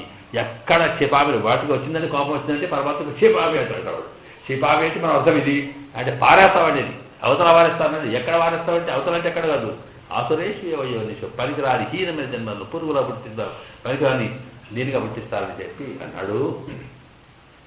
అందువల్ల మరి అంటే ఇంత కోపం ఎందుకంటే ఆయనకి, పరమాత్మ కోపం ఏమిటండి, కోపం వచ్చేది అసలు కోపం వస్తే మరి మనకు మహత్తుల కోపం రాకూడదు. శమదమ జలంత కళ్యాణ పరిపూర్ణలో వేసి చేసింది దానిట్లో శమము దమము కోపము శాంతం ఇవన్నీ వాడికే చెప్తాం, మనకే చెప్తాం. అటువంటి పరమాత్మ భక్తులకు చెప్తే పరమాత్మకి ఇంత కోపం ఏమిటి ఎందుకు వస్తుందంటేనట అక్కడ ఏంటంటే నక్షమామి అని ఇంకొక ఉదాహరణ ఇస్తున్నారు. ఇక్కడ ఏంటంటే ఇక్కడ వరాహ పురాణంలో చెబుతాడు. ఇక్కడ వరాహస్వామి భూదేవితో అన్నాడట, మద్భక్తం శుభచం వాపి నిందాంకుర్వంతి ఏ నరాః పద్మకోటి శతేనాపి నక్షమామి కదాచన. మద్భక్తం శుభచం వాపి అంటే అమ్మా నాకు కోపం, ఇది కోపం ఎప్పుడు వస్తాయా అడిగింది. ఎందుకయా కోపం వస్తుందేమో వస్తాను కావచ్చు. ఎప్పుడు వస్తాయంటే నన్ను తడితే ఏం కాదు నాకు, కానీ మద్భక్తం నన్ను నా భక్తుడు నాడే, నన్ను ప్రేమించేవాడు, నా కోసం బతికేవాడు నాడే, అలాంటి వాడు ఏమనంటే మాత్రం నక్షమావి వాడిని ప్రేమించేది ఎందుకోమన్నాడు. అయితే ఆ భక్తుడు అనేటప్పటికి రకరకాల ఉంటారు. భక్తులు అంటే మహాపండితులు భక్తులు అవుతారు, శాస్త్రాలు భక్తులు అవుతారు, ఉభయ వేదాంత పండితులు భక్తులు అవుతారు, వీళ్ళ ప్రపంచ భక్తులు. వీళ్ళు కాదు శ్వపచం వాపి. చూడండి, శ్వపచం అంటే అర్థం ఏమిటి, కుక్కని హీనమంటే కుక్కను చంపి కుక్క మాంసం తిని బతికేవాడు కూడా. చండాలు అంటారు మనం. శ్వపచం అంటే ఇంకా అర్థం, ఇక దాంట్లో అర్థం ఏంటంటే సాధారణంగా కుక్కలను కూడా చంపి తినేవాడు ఉంటాడంటే అంత హీనుడు అనమాట. అయినా వాడు నా భక్తుడైతే అంటే ఇక్కడ వాడి కులము, వాడి జాతి, వాడికి ఈ స్థితితో సంబంధం లేదు, వాడి గుణము ప్రధానం. కానీ అందులో గుణాలు ఏంటంటే వాడికేదో ఆకలింది తింటున్నాడు, వాడు చేసుకుని తింటున్నాడు, ఏదైనా జరగని కాక వాడి వృత్తి వాడు చేస్తున్నాడు. ఏది చేసినప్పటికీ కూడా వాడికి నా మీద ప్రేమ, వాడిని నేను ప్రేమిస్తున్నాను, ఎందుకంటే నా కోసం అనుబంధం. అలాంటి వాడిని శపచం మాపి మద్భక్తం శపచం మాపి నిందాంకుర్వంతి నరా. ఎవడైతే నింద చేస్తాడో అలాంటి వాళ్ళకట నిందాంకుర్వంతి ఏ నరాహ. నరాహ అంటే మనుషులు. ఈ మనుషుల సంగతి ఎందుకు, పశువులు అయితే ఏం చేసినా పర్వాలేదంటే పశువులకు మాట అనేది రాదు కదా. నిందాంకుర్వంతి అంటే తిట్టేవాడు ఎవడుతుంటాడు, అవమానం చేసేవాడు తిట్టడం ఇవన్నీ చేయడం అంతా మనిషి పనే. ఎందుకంటే ఆ పశువులకి నాలుక ఉన్న తిండికి తప్ప మాటకు రాదు కనుక వచ్చిన మాటని పాటిచేసేవాడు కనుక నిందాంకుర్వంతి అని వాడట. అప్పుడట పద్మకోటి శతేనాపి నక్షమామి కదాచన. పద్మకోటి అంటే కోట్లు అయినప్పటికీ కూడా కోటి శతేనాటి అర్థం తెలుసా. ఇక్కడ పద్మ కోటి శతం ఇది ఒక చమత్కారమైనటువంటి భావన. ఇక్కడ ఏంటంటే సాధారణంగా మనం గణిత శాస్త్రంలో లెక్కలు మన మ్యాథమెటిక్స్లో మన దగ్గర లెక్క ఏమిటి అంటప్పటికీ మోడర్న్ మ్యాథ్స్లో కానీ ఇప్పుడు పూర్వంలో మనకి ఏంటంటే ఇప్పుడు ఏదో 100 1000 కాగానే 1,00,000 దాని మీద మిలియన్ ఏదో తన మీద బిలియన్స్ ఇంకా ఆ తర్వాత ఏం లేదు ఇక్కడ. కానీ మన దగ్గర అట్లా కాదు. మనం రామాయణం తీసి చూస్తే తెలుస్తుంది అక్కడ ఏం జరుగుతుందంటే అక్కడ నీకు కౌంటింగ్కు హద్దు లేదు. అక్కడ ఇంకొచ్చి శతం ఆ తర్వాత సహస్రం ఆ తర్వాత 1,00,000 ఆ తర్వాత కోటి ఆ తర్వాత ఇంకా కోటి ఏదైతే పద్మ అరబి ఎన్నో రకాల దాంట్లో ఉంటాయి అక్కడికి. అంటే ఏంటి ఆ పద్మ అనే దానికి అర్థం ఏంటంటే కొన్ని కోట్లు, దానికి పద్మ శంఖ ఇంకా ఇలాగ పేర్లు పోతుంటే చాలా అద్భుతంగా. అంటే ఏంటి నువ్వు ఎంత ఎత్తుగా ఎంత విశాలంగా ఎన్ని పెద్దగా నువ్వు చెప్తావు దానికి ఒక పేరుంది అక్కడ.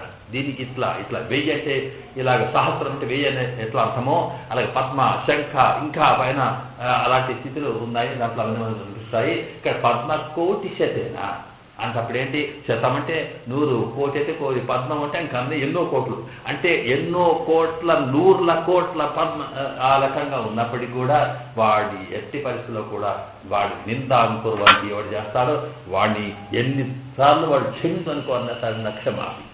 ఒక్కసారి కాదు, రాముడి వరకు సహృదయ ఒక్కసారి కోరితే రాదు, ఒక్కసారి కాదు, 100 సార్లు కాదు, 1000 సార్లు కాదు, కోటి సార్లు కాదు, పద్మ నాకు అన్ని వేల కోట్ల సార్లు వాడు వచ్చి నా కాళ్ళ మీద పడ్డ నక్షమాపి. ఎందుకంటే వాడు ఈ చేసింది తప్పని అని చెప్పాడు కనుక కోపం ఎందుకు వస్తుంది స్వామికి అంటే, ఎవడైతే తన భక్తుడికి ఇలాంటివి చేస్తాడో వాడికి కోపం వస్తుందట.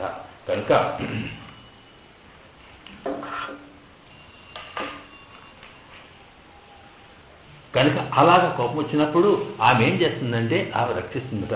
ఇవள் தாயாய் இவர்கள் క్లేశం பொறுக்கமாட்டாதே, அவளுக்கு பத்னியாய் அவனுக்கு పత్నియాయి ఇనిజ విషమాయునిక్కయ్యాహ కండనవర్త పురుషకారం. కనుక ఈమె పురుషకారం ఎందుకంటే ఇవనుకు పత్నియాయి ఈ 2 రకాల పురుషకారం చేయడం కోసమే ఆయనకు భార్యగా ఉండి సేవ చేస్తుంది, వీళ్ళకి తల్లిగా ఉండి వాత్సల్యాన్ని చూపుతుంది, ఈ రకంగా ఉండి ఇద్దరి మధ్యన ఉంది. ఈ తండ్రి కొడుకులు కొట్లాడుకుంటే తల్లి ఎలాగా చేస్తుందో అది చేసింది కనుక ఈమెకు పురుషకారం అని పేరు. ఈ పురుషకారం లక్షణం ఉండాలి అని చెప్పి అప్పుడు తిరువడిజై పొరుప్పిక్కుం అవడవిల్ చెలువజ వరుగై పొరుప్పిక్క చెల్లు వేండావిరే అని మరొక ఉదాహరణ ఇస్తున్నారు. ఇది అయిన తర్వాత మనం ముగించుకునే ప్రయత్నం చేయవచ్చు. దీంట్లో ఏంటంటే కక్కుప్యేతి ఎన్నం నకచ్చిద్నాపరాధి ఎన్నం ఈ నకచ్చిன ఇత్యాది ఉపదేశத்தாலே ஒருப்பிக்கவர்கள் மலரால் தனத்துள்ளான் என்னும் மாமலர் மண்ணு மனுக்கோவன் ஆறு என்னும் அள்ளி மலர்கள் என்னும் చెల్లుగిరపడియే తన భోగ్యలే కుమిలిగై నీరుండు. ఇక తర్వాత ఇక్కడ ఏం చేస్తుందంటే ఇక్కడ ఒక ఉదాహరణ ఇస్తున్నారు. ఏంటంటే నకచ్చిత్నాపరాభ్యతి కక్కుప్యేసు అని. సాధారణంగా ఇది మళ్ళీ సీతమ్మ సంగతే. ఆంజనేయ స్వామి అంటే సీతమ్మ పురుషకారస్తపు అమ్మవారు కనుక, రాముడు పరమాత్మ కనుక ఆ సీతమ్మ ఎన్ని రకాల క్షమిస్తుంది, ఎన్ని రకాలు రక్షిస్తుంది అని సీతాలక్షణం చెబితే అమ్మవారి యొక్క లక్షణం తెలుస్తుందట. ఇక్కడనట నా కక్కుప్య ఆంజనేయ స్వామి వెళ్ళాడు. వెళ్ళిన తర్వాత యుద్ధం జరిగిపోయింది. యుద్ధకాండలో ఆ యుద్ధం జరిగినాక రావణవధ జరిగింది. రావణవధ జరిగిన తర్వాతనట ఈ ఆంజనేయ సంతోషం మీద మొట్టమొదటి ఎవరికి చెప్పాలి? సీతమ్మకి చెప్పాలి. అమ్మ అయిపోయింది, రావణవధ మనం గెలిచిపోయినా ఎంత అయినా ఏదో పెద్ద ఏంటి ఆ ఎలక్షన్లో గెలిచినాడు కదా ఎవడో వచ్చేటట్టు ఊరికి వచ్చి చెప్తాడు. అట్లా పోయి చెప్తానమ్మా గెలిచాము రావణవధ అయిపోయింది అంత అయిపోయింది అని చెప్పాడు అని చెప్పి చెప్పిన తర్వాత చెప్తుండేటప్పటికి అప్పటికి వీళ్ళకేం తెలుసు కనుక సీతమ్మను చుట్టూ వాళ్ళు రాక్షసులంతా ఉన్నారు, పట్టి పట్టి పట్టి పట్టి వేధిస్తున్నారు. అప్పటికి కూడా వాళ్ళు అనేక రకాల బాధలు పెడుతూ ఉంటే అటు చుట్టూ విధుగా అనిపించారు. ఇక్కడ చుట్టూ కలిసిన ఆంజనేయ స్వామికి ఎక్కడ లేని కోపం వచ్చింది. ఎందుకంటే ఇదివరకు ఒకసారి సీతమ్మ దగ్గరికి వచ్చినప్పుడే వాడు ఏదైతే వీడిని లెక్క చేయక వీడి ముందర ఉండగానే ఆంజనేయ స్వామి ఉండగానే అక్కడి నుంచి రకరకాల రావణాసుని పట్టుకో ఇంకేమో నీ రావణ సంగతి వాడికే కాదు అయితారి రకరకాల బాధలు పెడుతుంటే పాప మీద కోపం వస్తుంది కానీ ఏం చేయలేదు అప్పుడు. ఎందుకంటే రాజ్యం మాడితే అప్పుడు ఇంకా ఇప్పుడు అయిపోయింది, వీడు ఓడిపోయినాడు. తర్వాత ఎలక్షన్ ఏమో ప్రచారం గవర్నమెంట్ మనది వచ్చింది. అందుకొరకు ఏం చేసినాడు అక్కడికి వెళ్ళి చూసి అమ్మ సంతోషం అంటే చాలా సంతోషపడితే మంచి వార్త చెప్పినా ఉంది. ఈ వార్త ఈ మంచి సందర్భాల్లో నాకు ఒక్కటి వరం పోనాడు. ఏమిడిది అంటే ఏం వరం లేదు. ఇగో వీళ్ళంతా ఉన్నారు కదా, నేను ఆ రోజు చూసినా ఎంత బాధ పెట్టిరో కనుక ఒక్కొక్క దాన్ని బట్టి విరిచి బుక్కలు చేసి అక్కడ తప్పు కింద కొట్టేస్తాను. ఇప్పుడు నాకు కావాల్సింది ఇది, అట్లయితే నాకు తృప్తి అవుతుంది. అది బదులు ఇది పర్మిషన్ మాట్లాడమాట అంటే అప్పుడు సీతమ్మ అన్నది, ఏమయ్యా ఎవడై నువ్వేం మాట్లాడుతున్నావు? ఏవముక్త్వాతు వైదేహి హనుమంతం యశస్విని రాజసంస్రజవస్నానం కుర్వంతీనాం పరాజ్ఞయ విధేయానంచ దాసీనాం కక్కుప్యేతు వనరోత్తమ. ఆ మాటలో తనెవరికి ఆమెకి ఎంత కోపం వచ్చిందో అసలు తమాయించుకోదట. వీళ్ళంతా చంపేస్తాను, ఒకసారి చెప్పమ్మా నాకు నిమిషం చెప్పి వీళ్ళు కథం చేస్తారు అంటే అప్పటికి పాపం ఆమె కోపం వచ్చి మొదలు కాస్త ఆగి ఎవరి ఏవముక్త్వాతు వైదేహి హనుమంతం యశస్విని. చూడండి ఆ మాటలు వైదేహి అట. వైదేహి అంటే విదేహ రాజు కూతురు. ఆ జనక మహారాజు కూతురు కనుక జనక మహారాజు లక్షణాలు మీకు వచ్చినాయి. వైదేహి అంటే దేహం మీద లేదు కేవలం ఆత్మస్వరూపంలో ఉన్నటువంటి ఆవిడ. ఆత్మకి మనకుండే కోపాలు తాపాలు మంచి చెడు ఇవన్నీ దేని సంబంధంలో వస్తాయంటే ప్రకృతి సంబంధంతో. ఇది లేనప్పుడు ఎక్కడ వస్తుంది కనుక వైదేహి విదేహం దేహము లేనటువంటి స్థితిలో ఉన్న లక్షణంగా కేవలం ఆత్మస్వరూపంలో ఉన్నది యశస్విని ఎంతో మంచి పేరు సంపాదించింది కనుక ఆవిడకి ఉండేటువంటి లక్షణాలు చెప్తూ ఆవిడ ఏం చేస్తుంది ఏమముక్త హనుమంతం అని అంటూ ఇక్కడ ఏమన్నదట రాజసంశయ వశ్యానాం కుర్వంతీనాం పరాజ్ఞయ విధేయానంచ దాసీనాం. నీకు తెలియదా వీళ్ళెవరు రాజసంశయ గవర్నమెంట్ సర్వెంట్స్ వీళ్ళు. చాలా మందివి ఇప్పుడు రామాయణంలో లేని విషయం లేదు. మనం ఏం చేస్తాం ఒక పార్టీ వాడు యజమంతం చేసేవాడు పాలసీ ప్రకారం నడిపించే వీడికి నష్టమైన వీడి గవర్నమెంట్ మారింది వాడి మీద కక్ష తీసుకుంటే ఏమన్నట్టు ఏ గవర్నమెంట్ ఉంటే ఆ గవర్నమెంట్ పాలసీని ఇంప్లిమెంట్ చేయడమే గవర్నమెంట్ సర్వెంట్ యొక్క లక్షణం. అంతే తప్ప నువ్వు ఎత్తిది ఇప్పుడు చేస్తాడు. ఇది తెలిసిన వాడేమో బుద్ధిమంతుడు. కానీ ఇట్లా కాకుండా ఇట్లా చేసి కదా ఆ రోజు అన్నవాడు అనుకో అంతకన్నా మూర్ఖుడు ఇంకో లేడు. ఆ మాట ఇక్కడ చెప్తుంది ఆమె. రాజసంశ్రయవస్యానాం రాజులను ఆశ్రయించిన వాళ్ళు కుర్వంతీనాం పరాజ్ఞయ పరుల యొక్క ఆజ్ఞ అంటే పైన ఉండే గవర్నమెంట్ యొక్క ఎవరికి ఉంటాడు వాడి ఆజ్ఞం చేసేవాళ్ళు వీళ్ళు. వాళ్ళు ఎట్లా చెప్తే ప్రభుత్వం ఎట్లా చెప్తే అట్లా నడిచేవాళ్ళు రాజుగారు చెప్పిన నడిచేవాళ్ళు. అలా విధేయానంచ దాసీనాం విధేయులు ప్రభుత్వానికి విధేయులు వాళ్ళు కనుక వీళ్ళు దాసీలు అంటే అర్థం ఏంటి ఆ సర్వెంట్స్. కనుక రావణాసుని ప్రభుత్వంలో ఉన్నవాడు రావణాసునికి విధేయమైన వాడు రావణాసుడే చెప్తే చేయవలసిన వాడు కనుక ఈమెను అనేక రకాలుగా హింసండి ఏమో చేయండి అట్లా అంటే అలాంటి వాడు చేసినారు. అటువంటి వాడు మీకు కక్కుప్పేతు ఎవడైనా బుద్ధిమంతుడు కోపానికి వస్తాడా? ఇదే అయ్యా నీ ప్రభుత్వం ఇప్పుడు రాముడి ప్రభుత్వం లాగా కోపం కావడమేనా అంటున్నాడు. కక్కుప్పేదు వానరోత్తమ చూడండి ముందేమో హనుమంతుని కూర్చోంటూ వానరోత్తమ అని నువ్వు ఎస్సరు కోతివయ్యా అనుకోడికే అందులో మట్టి కోతి కాదు అందులో పెట్ట కోతి వానరోత్తమ ఈ కోతి లక్షణానికి పోయేటట్టుంది. లేకపోతే ముందేమో హనుమంతాలు వచ్చు కదా హనుమాన్ పిలవచ్చు కదా అయ్యా లేకుండా వానరోత్తమ నీకు ఏమో ఉన్న చోటి కూడా ఉంది కాదు ఈ కోతి లక్షణాలు వీళ్ళందరినీ గీగిరాలని చూస్తున్నావు నువ్వు తప్పు ఉద్యోగ ధర్మం అని తప్పటికి నువ్వు ఎన్నన్నా చెప్పు వీడు తప్పు చేసినారు ఏ ఉద్యోగం అయితే మాత్రం ఎవడైతే తప్పు చేస్తాడో వానికి పనిష్మెంట్ ఇచ్చి తీరాలి. కనుక వీడు చేసిన తప్పు ఒట్టిది కాదు. ఆయన చూడమన్నారు కానీ మిమ్మల్ని అందరినీ కూడా చేయమని హింసించడం తప్పు కాదు. ఏదో వాడు తీసుకొచ్చి ఎవడో పట్టేస్తాడు తప్పు చేసినారని చెప్పి వాడు ఎక్కడ జైల్లో పెట్టారనుకో జైలు పెడితే వాడు పెట్టినంత మాత్రం జైలు ఏం చేయాలి వాడు ఏదో పోలీస్ స్టేషన్లో వేసినంత మాత్రాన వాడు ఉత్సావా వాడు ఇష్టం కొట్టి ఇన్ని రకాలు చేస్తే తప్పు కాదు. అట్లాగే ఇలా చేసినారు వీడు కనుక వీడు పాపాత్మలు అన్నాడు. అంతప్పటికీ అవి కోపం వచ్చేసింది. ఇంకొకసారి చెప్తే నీకు అర్థం కాలేదా అంటాడు. అంటూనే అక్కడ పాపానం వా శుభానాం వా వధారతాడం ప్లవంగమ కార్యం కరుణమాన్యేణ నచిత్ నాపరాధ్యతి. అద్భుతం శ్లోకం. కశ్చిత్ నాపరాధ్యతి అవయాని పాపానం వా శుభానం వా వధారతాణం ప్లవంగమ. నువ్వు వాడు పాపం చేసినాడా పుణ్యం చేసినాడా నాకు అక్కర్లేదు. లోకంలో ఏం జరగాలి వధారతాణం చంపాలి. వీడు తప్పు చేశాడు కనుక వీడు చంపాలంటున్నారు మీరు నిజమే. కానీ చంపడం ఎట్లా ఉందంటే కార్యం కరుణమార్యేణ నిజంగా బుద్ధిమంతుడు కరుణా కార్యం దయరూపాలయ్యా. ఎందుకంటే మన పరిస్థితులను చూడు వాడు నిజంగా కూడా ద్రోహం చేసినాడంటే ఆ విషయం వేరు. పరిస్థితులకు కట్టుబడి ఉద్యోగ ధర్మంగా చేసిన వాళ్ళు అలాంటి వాళ్ళు పాపం చేశారా శుభం చేశారా కాదు కార్యం కరుణమార్యేణ. ఆర్యుడు బుద్ధిమంతుడు ఎప్పుడు కూడా కరుణ చూపించాలి అంతే తప్ప ఇట్లా వాడు పాపం చేసినాడని తెలియవచ్చు. అంతే ఇక్కడ ఏంటంటే కరుణాపరాజ్యతి ప్లవంగమ అని చూడండి. ఇక్కడ ప్లవంగమ అంటే అక్కడ వానరోత్తమ అనే కోర్టు చేస్తుంది. ఇక్కడ ఇక కోపం ప్లవంగమ అంటే దుంకేవాడు అనమాట. ఏమో లావు దుంకుతున్నావు కోతి చేస్తే దొంగలు ఎగురుతున్నాడు ఎవరు లాగే గుర్తున్నావు ప్లవంగమా కోతి దుంకే దుంకుతున్నావు. ప్లవంగమ అంటే ఒకటి అంటే ఓడలో పోయినట్టు అక్కడ దుంకుతున్నావు బాగా దుంకుతున్నావు. ఏం దుంకుతున్నావు పాపానాంబా శుభానాంబా వధారతాణం ప్లవంగమా ఏంటి కార్యం కరుణమార్యేణ. నీవు బుద్ధివంతుడితే దయచూపాలయ్యా. పాపం చేసి ఇవ్వ చేసి అట్లా కాదు నకశ్చిత్రాలు అట్లాగా అదే తప్పు నకశ్చిత్ర అపరాధి చేసి అసలు తప్పు చేయని వాడు ఎవడుకోవాలి. లోకాలు తప్పు చేయని వాడు ఎవడు అంతప్పటికీ ఎవరు చేశాడు అనుకుంటే ఇక అక్కడ ఎవడు తప్పు చేయవాడు అనే దానికి ఇక మనవాడు ఎవరెవరు తప్పులు అన్నీ తీసుకుపెడతారు. ఇక నా కశ్చిత్ అపరాధ్యతి, కశ్చిత్ ఎవడు నా అపరాధ్యత తప్పు చేయని వాడు ఎవడు లోకాల్లో అంటూ తీసుకొచ్చి నువ్వేమో లావు మాట్లాడుతున్నావు, ఎగురుతున్నావు, దొక్కుతున్నావు, నువ్వు చేయలే తప్పు, నీకు మొదలు శిక్ష కావాలట. ఏం తప్పు అంటే నిన్ను రాముడు ఎవరు పంపించాడు ఇక్కడికి? సీతమ్మ దాడ తెలుసుకుని రా, ఎక్కడో చూసిరామంటే నువ్వు వచ్చి లంకను కాలుస్తావా? మొత్తం నాశనం చేసి సర్వనాశనం నీకెవరు చెప్పాడు? నీ తప్పు కాదా? మొదలు నీ తప్పు, నీకెవరు పనిష్మెంట్ ఇవ్వాలి? నక్కచ్చి నువ్వు తప్పు చేయలే, నీకెవరు ఇచ్చాడు పనిష్మెంట్? ఎవడన్నా పోయి నిన్ను పంపించిన రాముడు నాడే, ఆ రాముడు తప్పు చేయలేదు.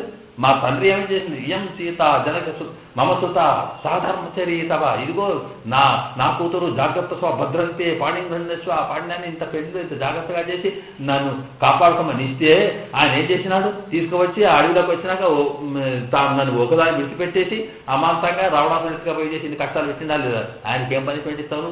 మీ యజమానికి ముందు అదేటమ్మా అట్లా కాదు, ఎందుకొరకంటే నువ్వే ఊరికే వెంబడిపడి లేడీ కావాలి, దిక్కు కావాలి, కావాలే కావాలే కావాలన్నావు అంటప్పటికీ పాపం ఇది లేకపోయినాడు.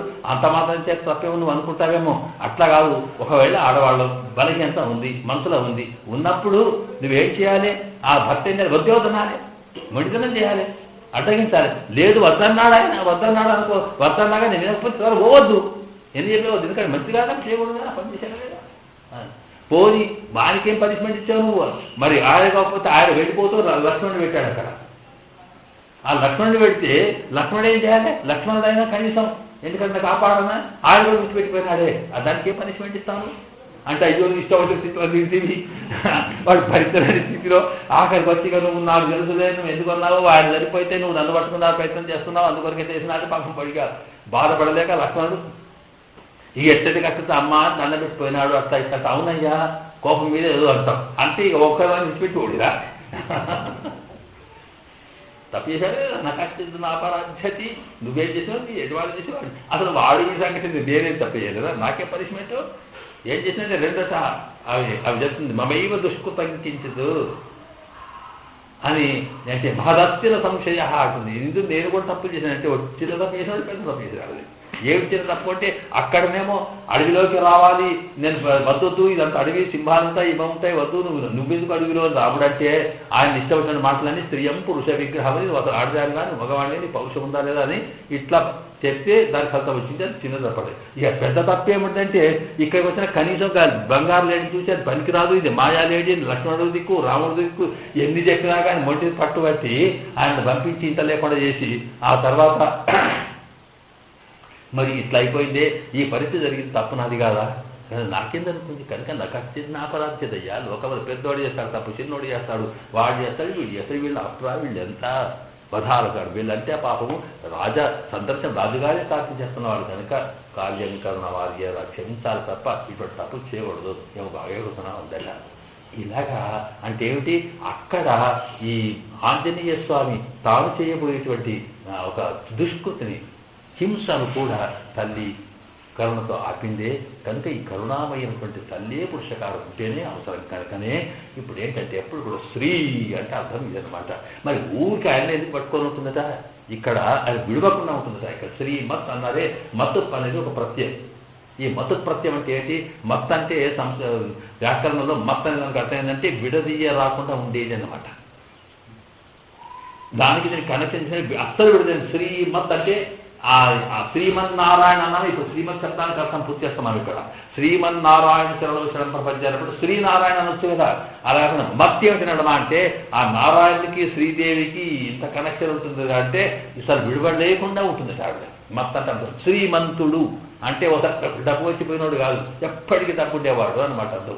విద్యావంతుడు మత్తు మత్ అనేటువంటి ఏంటంటే ఏ వ్యక్తి దగ్గర ఉంటాయో ఆ వ్యక్తికి అస్సలే దూరం కాకుండా ఉండేటువంటి లక్షణం దాని అర్థం మత్తు అర్థం అంటాం.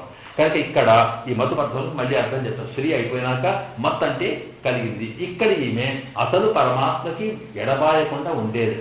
ఎందుకు ఎడబాయకుండా ఉంటుంది? అంత ప్రేమనా ఆయనకంత ఇదే అంటే ఎందుకు ఎడబాయకుండా ఉంటుందంటే ఈ ఇక్కడైతే పరమాత్మ దగ్గరికి ఆయన ఎప్పుడు ఎందుకంటే ఎప్పుడెప్పుడు వస్తాడో ఏం సంగతి. నేను కొద్దిగా పోయి లోపలికి పోయి వస్తా, తర్వాత ఇంతకు నలుగురు వచ్చి అయ్యా నన్ను రక్షించమంటే వాళ్ళు వెలగొడితే వాళ్ళకట్టే అవుతుందో అనుకున్నట్టు ఎప్పుడెప్పుడు వస్తాడో తెలియదట. రాత్రో పగలో ఏం సంగతి ఈ స్వామి దగ్గరికి ఎవడి బుద్ధి ఉంటే అప్పుడు నారాయణ అంటాడు. రేతికి వాడికి బాధ కలిగిందంటే వాడు రక్షించాలి కనుక ఆ సందర్భంలో వీడు కాదంటాడే అనుకున్నట్టే అది ఎప్పుడు పట్టుకొని ఉంటుంది అక్కడగా ఎవడెప్పుడు వస్తాడని. ఇలాగా స్వామిని విడవకుండా అంటే ఆయన సేవలో ఆయనకే అంకితమై ఉన్నాడు శ్రీమత్. అట్లా కాకుండా ఈ జీవులు రక్షించడం కోసం ఎవరు ఎప్పుడు వస్తారనుకొని ఆయన వదలకుండా ఉంటుంది శ్రీమత్. ఇలాగా ఉంటాడని చెప్పి శ్రీమన్నారాయణ చరణవు శరణం ప్రపద్యే అని అంటే శ్రీమన్నారాయణ చరణం అనే పదములో శ్రీమత్ అనేటువంటి పదం నాకు అయిపోయింది. ఇక రేపు మనం నారాయణ అంటే ఏమిటి, చరణం అంటే ఏమిటో తెలుస్తున్నాం. ఇప్పుడు నారాయణ అంటే కొంత అర్థం అక్కడ విన్నాం మనం. అక్కడ లేని అర్థాన్ని ఇక్కడ అవసరమైన అర్థాన్ని ఇప్పుడు ఎవరైతే చూపిస్తారో అది రేపు విందాము. అంతర్సు ఆద్వారం బలమానాలు హృదయ చరణం పిల్లలోకాచార్య సంస్థ ద్వారా క్రమం శివతే నారాయణం స్వస్తి ప్రజాభ్య పరిపాలన మార్గే మహిం మహిషాగో బ్రాహ్మణేభ్య శుభమస్త్యం లోక సమస్తాత్మ నిరక్షణ ప్రశ్నం మాత్రం దేవ నారాయణ నమస్తే కాయజాతనామస్తే కరోమి నారాయణ శ్రీకృష్ణ